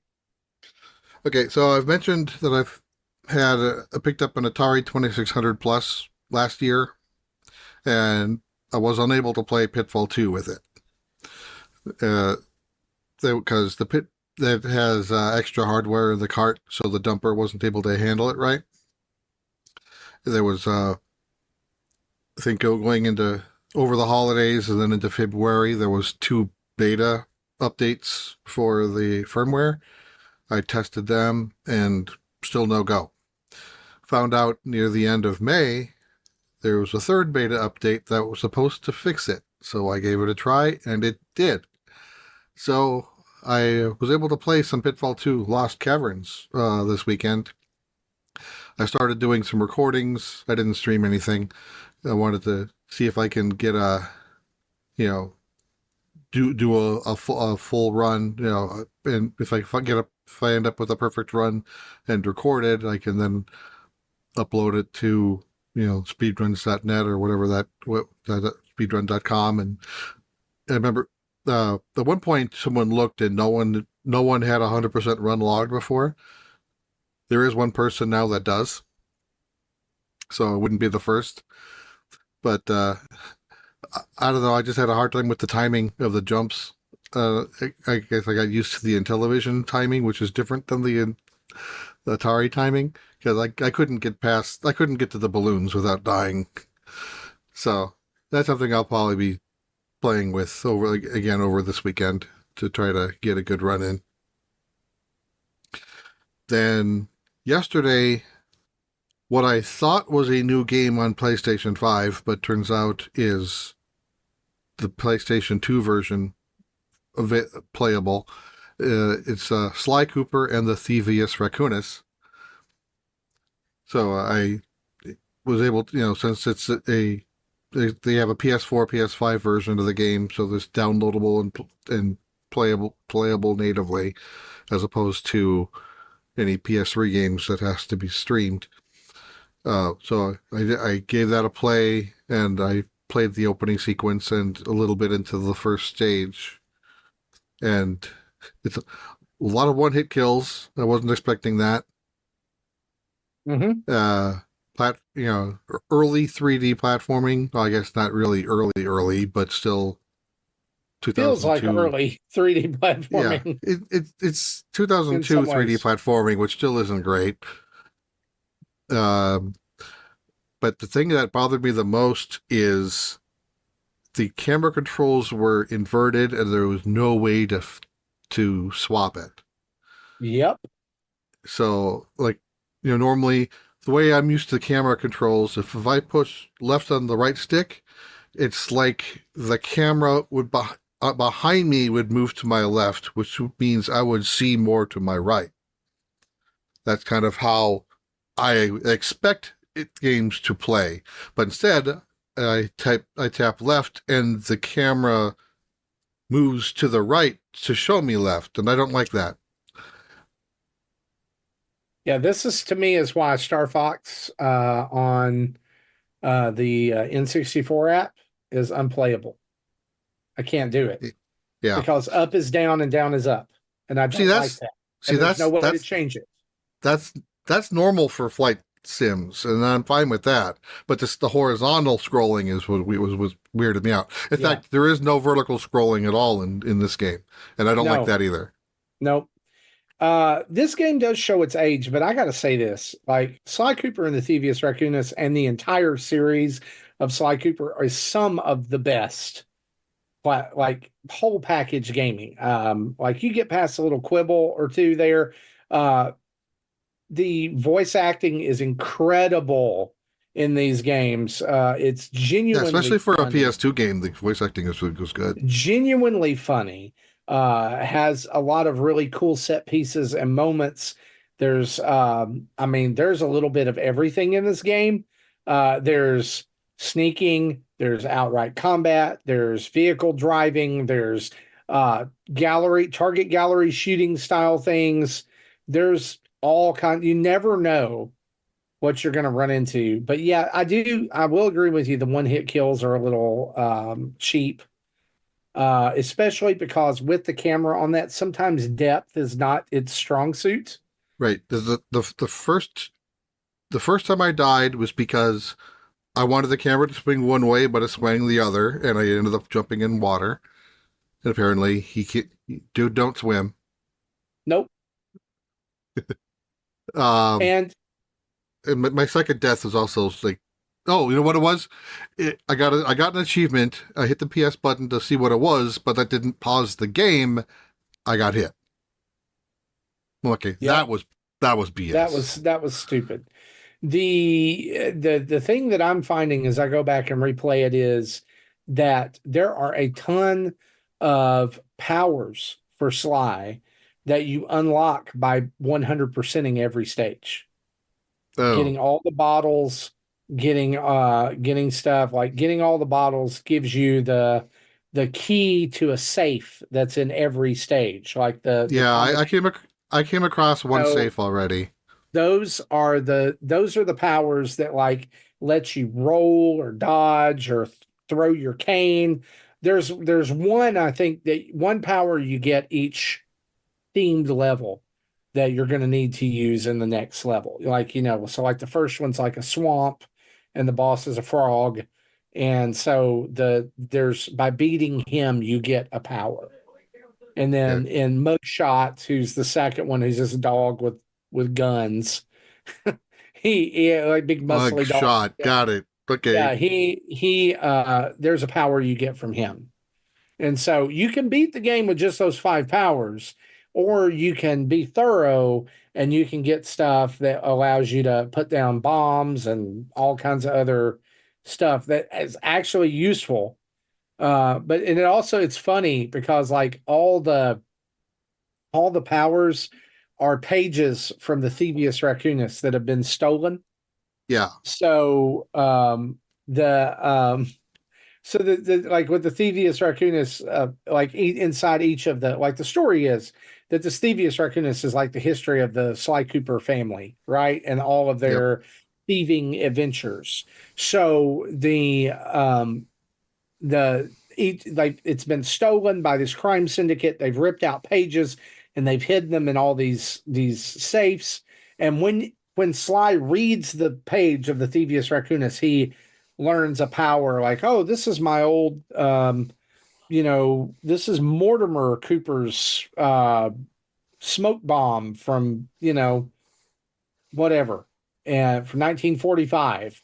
And I just it Mhm. adds lore to it, and I think it's pretty cool. Okay. So then, as a test, because I got the game was free with PlayStation Plus, uh, so I have the highest tier of that, so I'm able to access the streaming. So I checked out the Sly Cooper trilogy or collection, which was a PS3 release, which is available through streaming only. You can't download it and play it. Mm-hmm. And I didn't enter the first level, but I did the prologue and then got to the base camp again, and that's where I stopped to just try to get a feel if there are any differences or improvements. And and oh, going back to the PS2 version, I like how this emulator gives it to us in 4x3. It doesn't try to stretch it, so thank you. I hate stretched legacy content. Yes, I am not a fan. So the PS3 version, I think, is also played in 4x3. Yeah, the art is a little bit sharper, so yeah, you can tell that this is now running on a probably 720p instead of 480i. Then, but what I thought its camera was normal, so I switched. So this one gives you the ability to change the camera to inverted. I changed it to inverted, and then nope, this is the wrong way again. So I switched it back to normal, and okay, now the camera is behaving the way I want. So if I continue this game, I may just play it on the PS3 version because the camera will the behave. PS3 version also had a few other updates, I think, too. I'm not entirely sure. Yeah. What all the Yeah, and then so all basically so are the first three games all PS2 games? uh that's a good So question. I think so, but I may be wrong on that. But so all all four games are available if you have the highest tier PS Plus available by streaming. This, the first three in a collection of the PS2 games upscaled, and then the fourth game is a PS3 native game. Sly 3 Honor Among Thieves was a PlayStation 2 game. Okay. It also came with a pair of 3D glasses. It had optional 3D stages. That sounds dangerous. So there was a Sly Cooper game for, I think it skipped the PS3 altogether. No, the fourth game was a PS3 game. Oh, okay. Yeah, that's right. That's right. PS4 got skipped. Yep. Thieves in Time was a PlayStation 3. I think I might have rented that and didn't get far in it, but I always thought I liked this series, but I'm playing the games and I'm like, I don't remember anything. I don't think I've ever played this game. It's always sad to me because, like, I think about these games and Sucker Punch could make other games in this series, but they're too busy making the samurai game that everybody loved. I'm not like, if you like the game, great. Ghost of Tsushima. Okay. I played it, I mean, it was okay, but I wasn't blown away. I had trouble with the combat. It was not my favorite, but because I'm just like which I'm like is Tim. Pretty important in a game that is featuring combat. Tim is the kind of, like, I know Tim likes beat 'em ups, so we just want to go in there and like mash the button and all the enemies die, and you can't do that in Ghost of Tsushima. You have to know, like, you have to watch and know techniques and things. That's why I like their first two Infamous games, because it was like Punch Out with Samurai. You can go in and just beat up people, and then that was Jesse. That was like every fight in that game. It was like but I heard that was what the combat was, so I was like, I'm not even going to try this one. I mean, the game is gorgeous, but I just wasn't my thing. Okay. Tim, what you been playing? Those are my two games. Go ahead. Like mentioned, I think you mentioned the games I played last week. So Star Wars Hunters was part of that. Played more of that. Trying to find some different players to get used to, because sometimes the player you get used to gets picked. So I was using Amara Vex a lot. And got her up to level 8. But I kept seeing a lot of people. I wasn't picking her in time, so I had to learn how to use somebody else, and I started picking up on Diego, because I like his shotgun use so far. But yeah, I'm enjoying the Star Wars game right now, the Star Wars Hunters game. I'm having a lot of fun with it. Is there a lot of clutter on their screen? Yes, there is. But once you get used to it, jumping all around and all that kind of stuff, you can kind of, get what you need and go in and play what you want to play and stuff like that. In other words, Sakurai's wife didn't design this UI? No, probably not. So, but yeah, there's a lot of fun. There's still a lot of characters I have to unlock. But I'm enjoying my time with it. And then the other game that I remember you mentioned, Marty, when you read off the list of games I was playing, The Terror of Hemasaurus. I rolled credits on that one, and it is like a rampage game where essentially you can have up to 4 players local co-op, basically destroying city buildings and all that kind of stuff and eating people and all that kind of stuff. But you can also play the single player, which I was doing the same things. And there's a story mode where you go through, and it's basically fourth wall breaking type of story where there's the story of the monster who was brought in who was from the future and planted in the past to help teach a lesson to the people for global warming. Because the monster was released by an iceberg melting in the water and then released the monster. Whoa, wait. I'm looking at screenshots of this game. Is there a playable giant sloth character? Yes, there is. Yes. Sold. Done. Yep. Yep, and all of them are playable from the beginning. The story, like I said, you can probably get it done in a good in a weekend. I was playing through it because I was just hooked to see. And then basically while you're destroying the city, you're finding out also too that the developer of the game is also in the game trying to convince people to build his game, but the people who are giving him money want him to change his game and do more friendlier things rather than violent things. It's crazy, fourth wall type stuff in there, but I thought it was hilarious, but I enjoyed also just destroying buildings and eating a bunch of people, and you can eat them, you can throw them. You throw them into helicopters and the helicopters come crashing into buildings and buildings blow up, and uh you can also blow up blimps into the things. It's quite satisfying for some reason. Yeah. This looks like great stress relief after like a bad day or something. Like you just come home and destroy a city. Just destroy city. And Always loved there's Rampage. This there's sounds an endless good. run mode too, where you don't have to do story mode. You just go in and go as far as you can, blowing up buildings and getting Nice. through each section. So Okay. it was a lot of fun. Um, I was spending a lot of time in those two games, and then now because Doom, the new Doom game, what was it called? Shadow or something like that. At the Xbox Direct, I thought it was just the Dark Ages. the Dark Ages, something like that. Yeah. There's a new Doom game coming, so I have Doom 2016 on deck. Because I've played them multiple times. Doom 2016, Doom Extinction, I think it was. Eternal. Eternal, thank you. Uh, but I never finished either one of those. I just kind of, had fun going in and playing and I So was really like I was have it, Doom. wasn't it Doom 2018 and then Eternal was a sequel to that? No, it's I'm confused. 2016. Doom 2016. Okay. And It it's came out not in called Doom 2016. 2016, just called It's Doom. just Doom.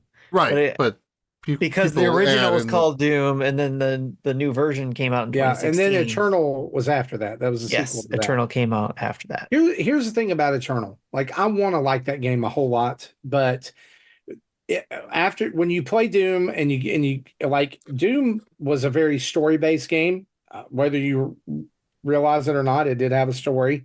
Mhm. That by the time like in Doom Eternal, there's obviously been all this crap that's happened, but they give you absolutely zero explanation of.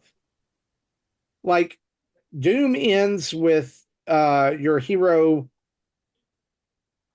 having saved the world.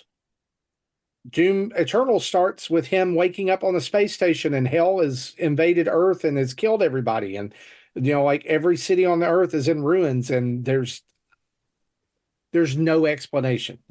maybe one of them is a simulation. And that to me is off-putting. I like story. Yes, it's a shooty game, but I like any game to have a story. It Yeah. just needs to make sense. And if you're going to have a story and you're going to jump years or big events, then you need to have some filler. Like have a movie or something. Have a in the years since Doom, blah blah blah. Okay, Except great. don't go the Final Fantasy 15 route though. That was I don't overkill. know what they did. Well, I'm looking forward to replaying. They had a it and feature-length hopefully- movie to explain what the game didn't. Oh That's God, that's true. never mind. I'm looking forward to playing Doom 2016 again and hopefully moving on to Extinction. Yeah, The other one. Eternal. Eternal. Thank you. I don't know why I keep calling it Extinction, but it's Eternal. To get ready for the new Doom game coming out next year. So You make a lot of demons extinct, so it works. It works. I have been playing Paper Mario: The Thousand Year Door.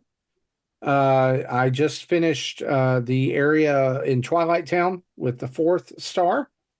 So I'm about to go on a sea voyage to Keel Hall Keep, which sounds fun and also maybe painful because everybody doesn't want you to go there. But I'm excited to continue on with that. Also, the reason I'm not farther in Paper Mario is that Nintendo decided to release all 5 Mega Man Game Boy games on the NSO app, and I spent the weekend plowing through those. So I've beaten all 5 of those now. Did Wow. 2 on stream for Sunday streams. Did Mega Man, Dr. Wily's Revenge, and Mega Man 2. And those games are really fun. I mean, if you think about what they were able to accomplish on the Game Boy, it's very, very, very good. And they really hit their stride around 3 and 4. And I've never played 5 before. 5 is nonsense. Like, and I say that as a Mega Man fan, like there's no reason for there to be like they abandoned the man, like the something man naming, kind of Yeah. cliche. They went with planets.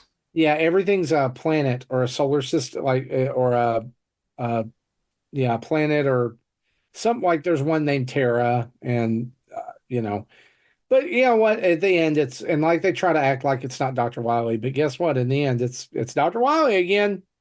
Surprise!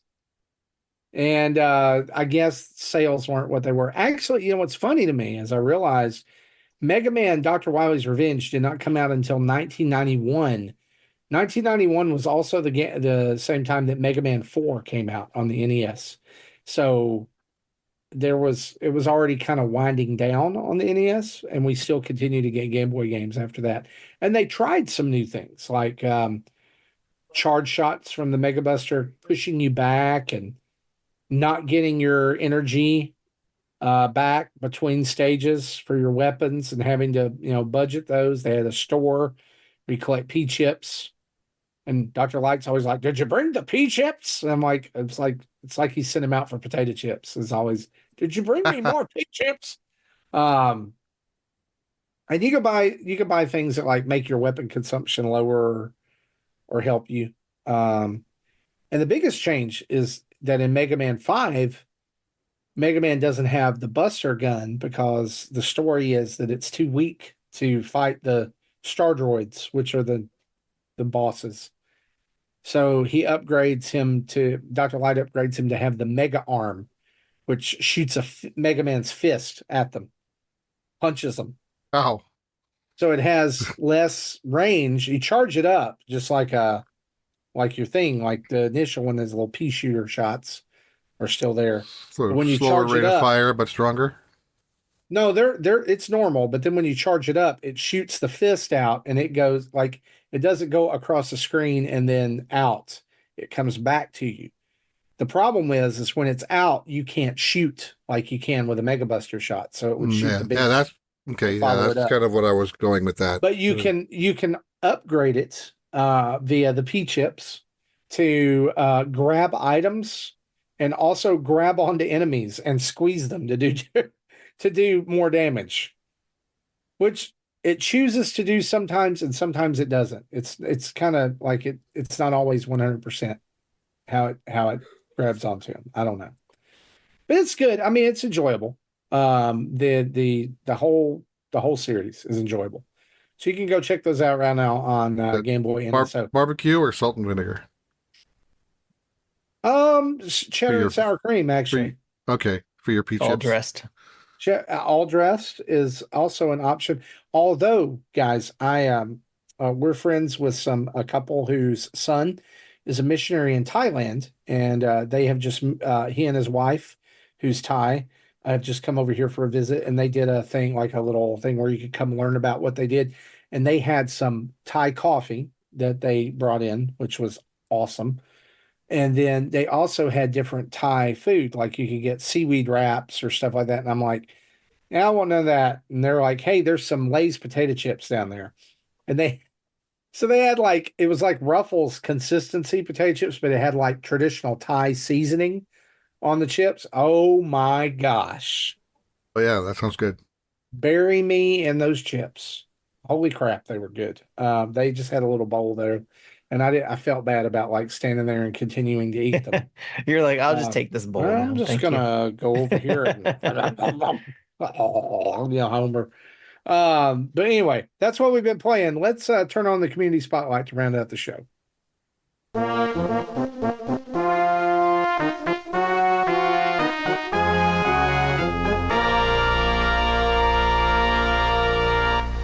right, this is where we like to shine the light on our awesome community. And normally we shout out those who are in the chat, but since we're recording, uh, if you're in the chat right now watching the premiere of this, then shout out to you all for hanging out here watching the Cheers to premiere. you guys. Yes, shout out to you guys for hanging out there, and hopefully one of us will be there too. But it's complicated.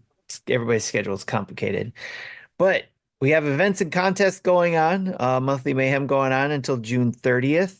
There's 3 ways to play and 4 ways to win. You can do a creative way for Paper Mario 3000, the Thousand Year Door. There's a creative way where you can, create and write a backstory on any character in the game, create an origin story and stuff, and Drew and John will judge it. There's a skillful way where you can earn $10 eShop card, and that's to go to the Pianta Parlor in Rogueport, unlock and play the tube game, and best times wins. And then there's the hardcore one where you collect below and add them together, most points for the title log, the badge list, and the art gallery. So lots of ways to win, and then there's also all entries will be entered to win a lottery. So up to $40 in eShop credit will be given out during this contest. We got Friday Night NSO coming up every second Friday of the month at 10 p.m. Eastern, where the community gets together and a few of us lead the way by playing some NSO games. That doesn't necessarily just mean NES, SNES, Game Boy, all those, although we do check those out at times. But it's basically being able to play a lot of the online games that you have to have NSO for. So like the Pac-Man game that we played at one time. And we were talking about even doing Star Wars Hunters as well. So, but it's basically a way for us to stream it, show off a game or two, and also have the community come join us in Discord and or via the stream to play. So you come do that with us. That's again every second Friday of the month. Then there's Marty's Sunday streams, which he did a couple of the Mega Man NSO games that came out on the Game Boy. Those are Sunday night at 7 p.m. Central. So when he can do those, that's when he does his. Then there's the table every third Friday of the month at 10 p.m. Eastern, where the community gets together to discuss whatever's on our mind. And basically any of these things that are going on, you can join through our Discord by either being a Patreon for $1 or more, or a Twitch subscriber. And then you can get into our Discord. One thing to make sure you remember is for the table, we have a special edition version in July, on July 19th, where all 4 dads will be on, and we'll be celebrating. That will be one of the ways we're celebrating 10 years of Nintendo Dads podcasting. So it's your chance to hang out, ask questions about those 10 years, give suggestions, give feedback, or just chill like we normally do on every table, where we just talk and just chill and hang out.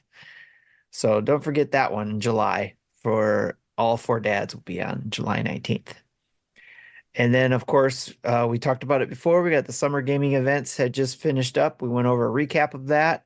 And the last one we're waiting for is the Nintendo Direct, which we're hoping will be by the time we have our next episode.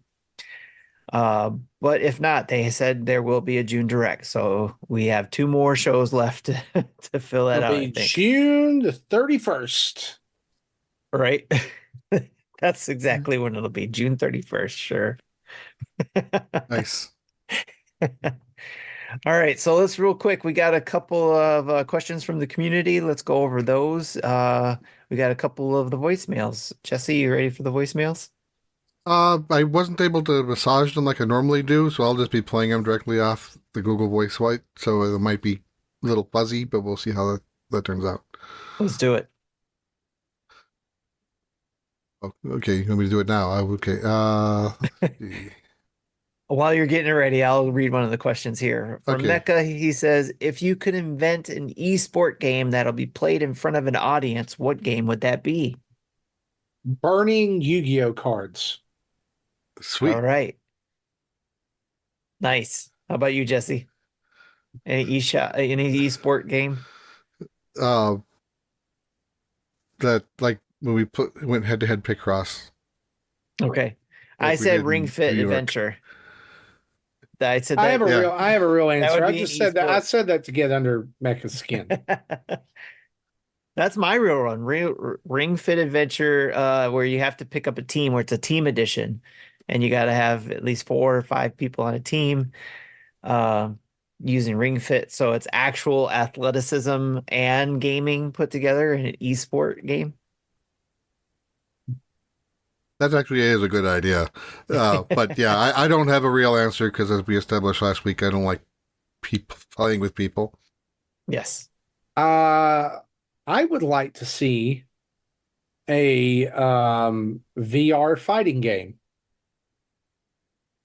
Oh, where okay. you actually fight the other person. Again, requires athleticism on your part. Yes. Sure, it does. That's a good esport. There we go. I like it. All right, next question from Koopa Kid 80. Do you think Nintendo Directs will continue into the next generation or evolve into something else like more random tweets or separate mini video announcements or YouTube videos? Like more shorts or reels or clips? I hope not. Let's just stay away from that format. I'd like to think that Nintendo Directs will stay as they were. I think they will. I mean, it is a super easy, cost effective, and also very like it's not as though it cost effective, but it's also message effective for them to get their message to their fans, and then they're able to take like the trailers that you see in there, then become trailers that they post on YouTube, as which you could say are shorts or reels, right? Because I mean, you got a 30-minute direct and you do a 2-minute trailer. Like I really like how they do that, by the way, of having to direct, and then as soon as it's over, all those trailers are revealed on YouTube. So Yes. you can go back and watch the specific one you liked, or show it to your kids, or show it to somebody Yes. that you think will be so like that kind of functionality. I think they're going to continue to do. I would like to see them lean in a little bit more to more like treehouse style presentations or live presentations when they introduce hardware or really important games. I do think that there's a loss of something nebulous. I can't name it. I want to call it credibility, but that's not the right word because Nintendo has a ton of cred. But like by not having that live stage show thing, but now none of the other companies are doing it either. But if there was a place they could do that, say PAX or PAX is They've really, I guess, the place to do they've it. done I was just thinking of this too when you were talking about that, was like they've done videos where you had somebody there explaining certain actions. Yes. Not this kind of like what Treehouse would do, but now it's more produced. So I do miss the Treehouse though, where you had a group of people talking about it, what went into the testing or development of it, I and think we'll see Treehouse some again around the nuggets out of Switch it. too. Don't Yeah, you? that would be nice because I like the little Probably we'll see nuggets that them. they would Yeah. Yeah. divulge in some of those conversations. I I also also really miss. No, go ahead, Jesse. I'm sorry. say I hope Nintendo. So the Switch no longer supports Twitter. That's the latest update killed that functionality. I hope them as a company, both NOA and NCL, gets off of Twitter and moves on to another platform, Hmm. whether it's Threads or whatever, and starts doing their normal day to day from there. And that would at least get me more incentive to log into my Threads account and figure out how to use it because I barely touched a thing. Yeah, that would be cool to see if they can evolve from beyond X, if that's where they're leaving and going somewhere else that's more reliable for this generation coming up. And maybe instead of having a separate news channel like we do now on the Switch, where, you know, it's separate from everything else, where it could be connected to that social media. news channel or wherever. Like say if they had a special worked out something special with that social media group, whatever that might be, where they could have that news channel, but me directly connected to that, say, threads, for example. And then that way you wouldn't necessarily have everything tied to just the Switch while you were in it. You could go to the web and be able to, save articles or share articles or whatever, because you can't share anything while you're in the Switch, right? Yeah, you can like it, save it there, but I can't share an article on my Switch with somebody else on my friend list, which, Right. a lot of the social stuff is locked down, and I understand Mhm. why, because it's a kid thing, they want to protect the kids. It's almost like they need to go back to their own social network. Exactly. The Miiverse. I would be fine with Miiverse with all of what they've included with the Switch added to that. Like make the Nintendo Switch Online app the hub for that, like message boards or communication, the icons, the news, add in an everybody votes channel again. Oh, yeah. Do some quirky things like that. But I'll tell you, speaking of quirky, what I really miss with the directs is I miss Nintendo's sense of humor, like that weird sense of Reggie tapping his watch and Bill eating all the donuts. And like, Yeah.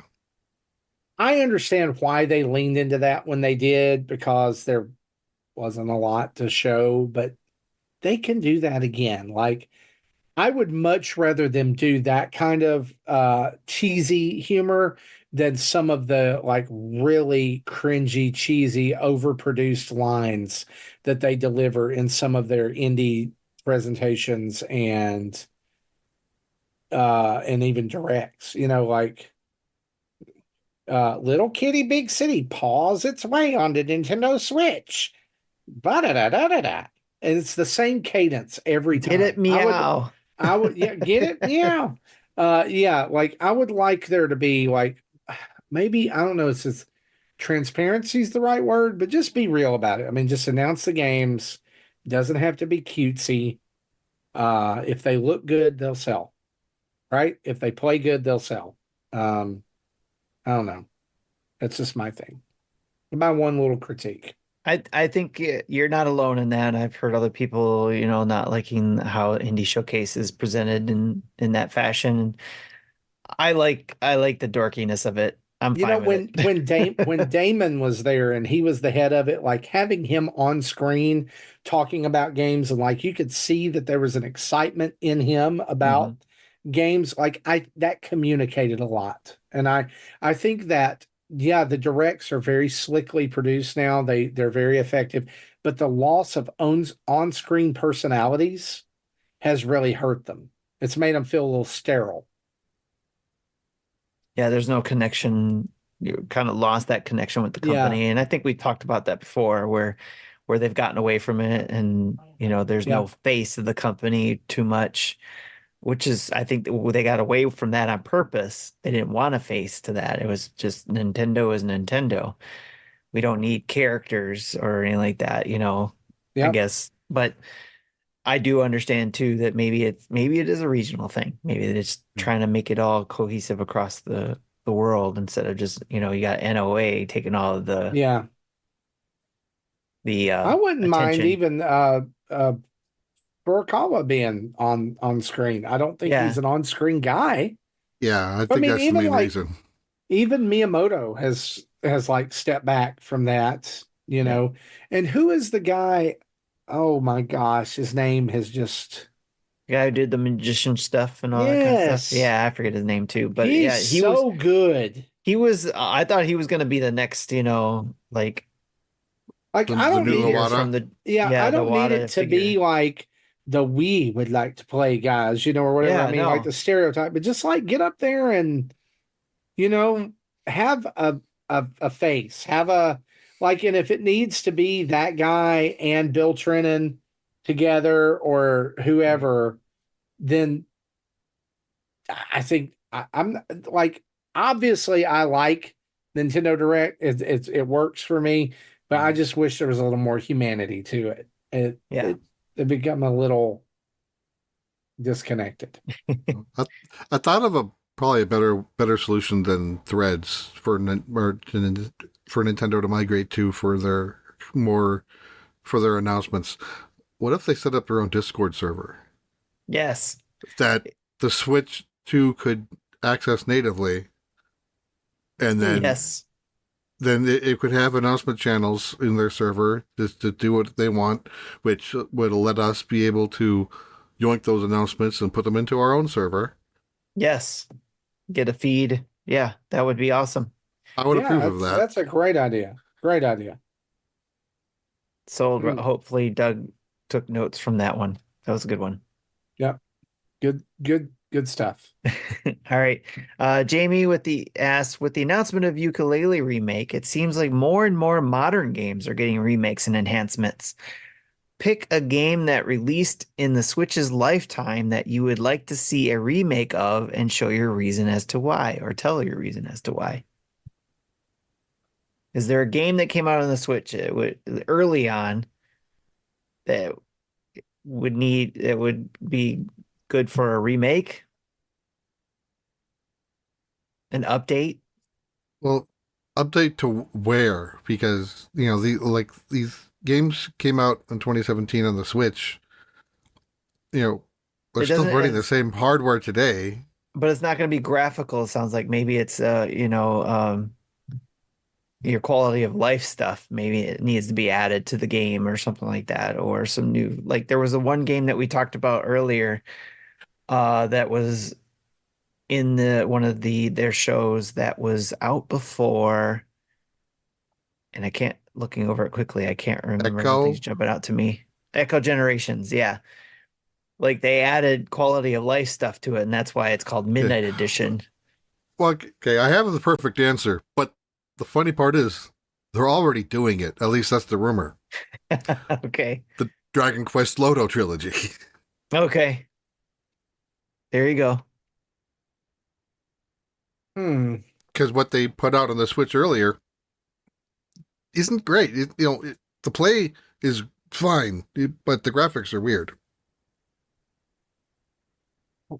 So the answer that I have is I would like to see Pocket Rumble get remade. It was a very early fighting game for Nintendo Switch, pre-Smash, with Game Boy Color-esque graphics. Okay, I remember that one. That looked really promising, and then, as they say in the wrestling world, and then the bell rang.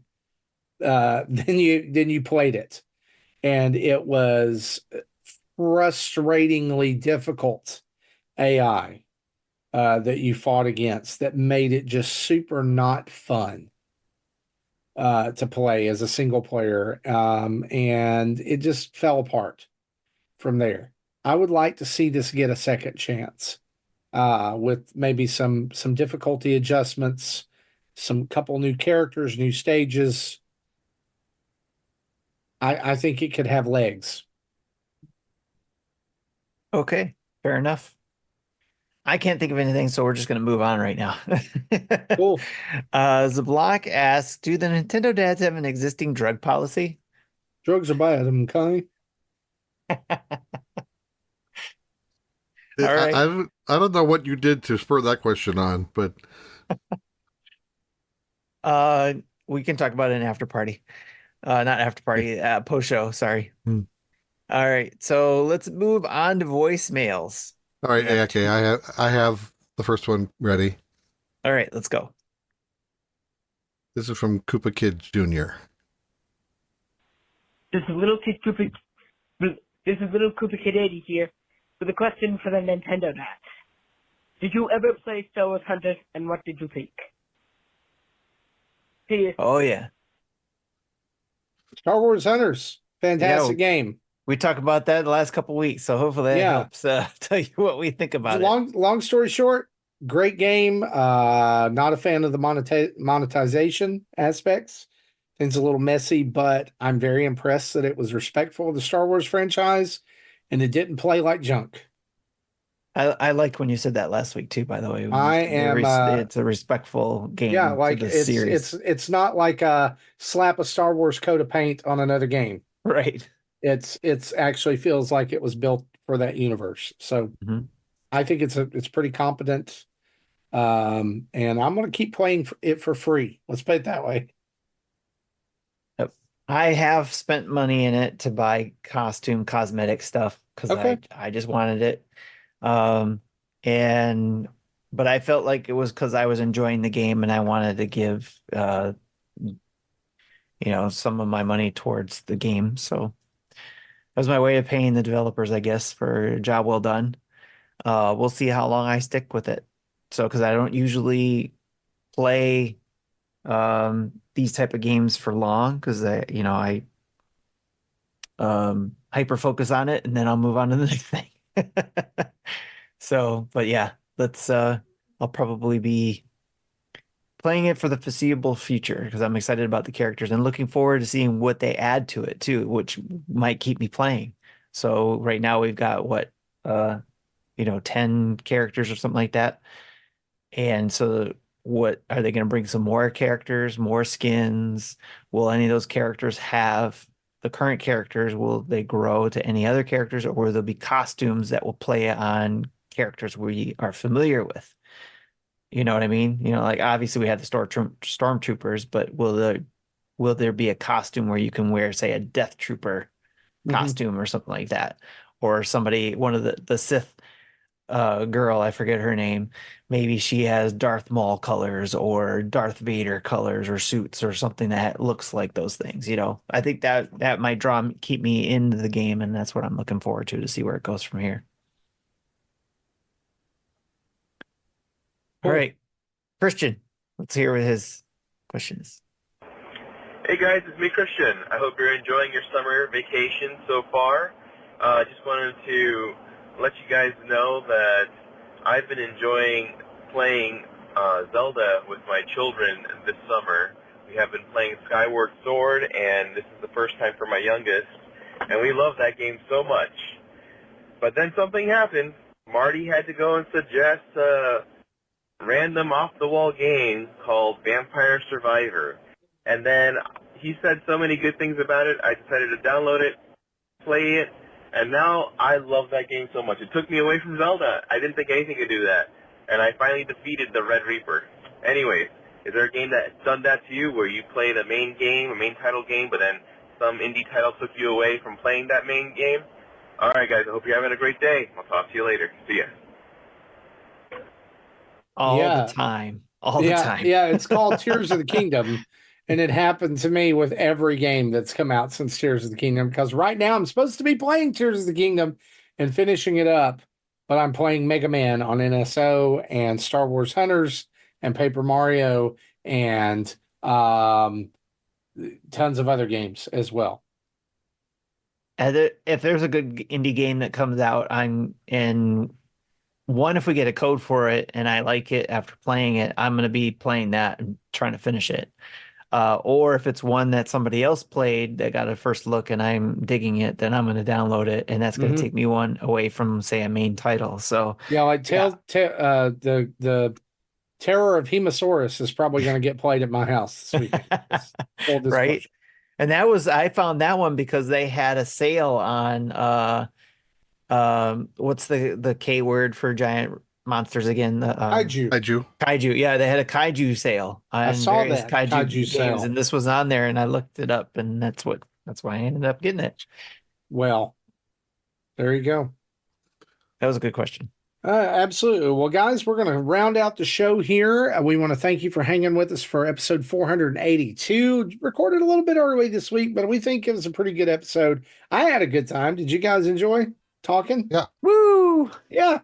Tons of stuff to talk about. So thanks for hanging with us for episode 482. Again, huge thanks to our Patreon producers, Dave Ernsberger, Jacqueline Amira, RJ Kern, Solo Something, and our other almost 100 patrons. Somebody called us out for always saying 90 plus patrons, and they were like, you got more than that. So 100 plus. There you go. Special shout out to our 20 plus Twitch Prime subscribers, over 1,400 Twitch followers, and over 7,500 YouTube subscribers. Why do we say all these numbers? Well, it's because we're thankful for each and every person that one represents, for the fact that you follow us, that you think that what we say is halfway decent, for subscribing, for liking. Basically, we wouldn't be here if it wasn't for you. And so we need you guys to continue to spread the love, share us with everyone. Thank you, thank you, thank you for being fans of the Nintendo Dads podcast and everything else we do. You can check out our website, nintendodads.org, for Spotify podcast feeds of all our other shows, including the Star Wars Dads, Dads After Dark, and Retro Logic family of podcasts, our latest YouTube videos, tweets, social media, Patreon, Extra Life, and merch as we approach episode 500. You'll want to get your merch in there.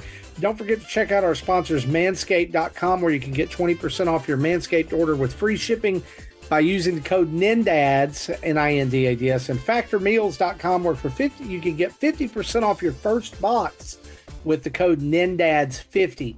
Email us at nintendodads@gmail.com, or call in and leave a voicemail like Koopa Kid Jr. and Christian did at 929-25-NDADS. That's 929-256-3237. We want to say a big thanks to OC Remix for the music used throughout the show. And a reminder, wherever you download us in your podcast catcher of choice, please leave us a review, some 5 stars, thumbs up, like, subscribe, whatever. Pushes us up the charts, helps people find the show, and it increases our reach. And who doesn't want to do that? Anyway, it's been episode 482. This has been Marty, Tim, Jesse, a dinosaur puppet. For all of us, we'll see you next week right here on the Nintendo Dads podcast. Bye-bye.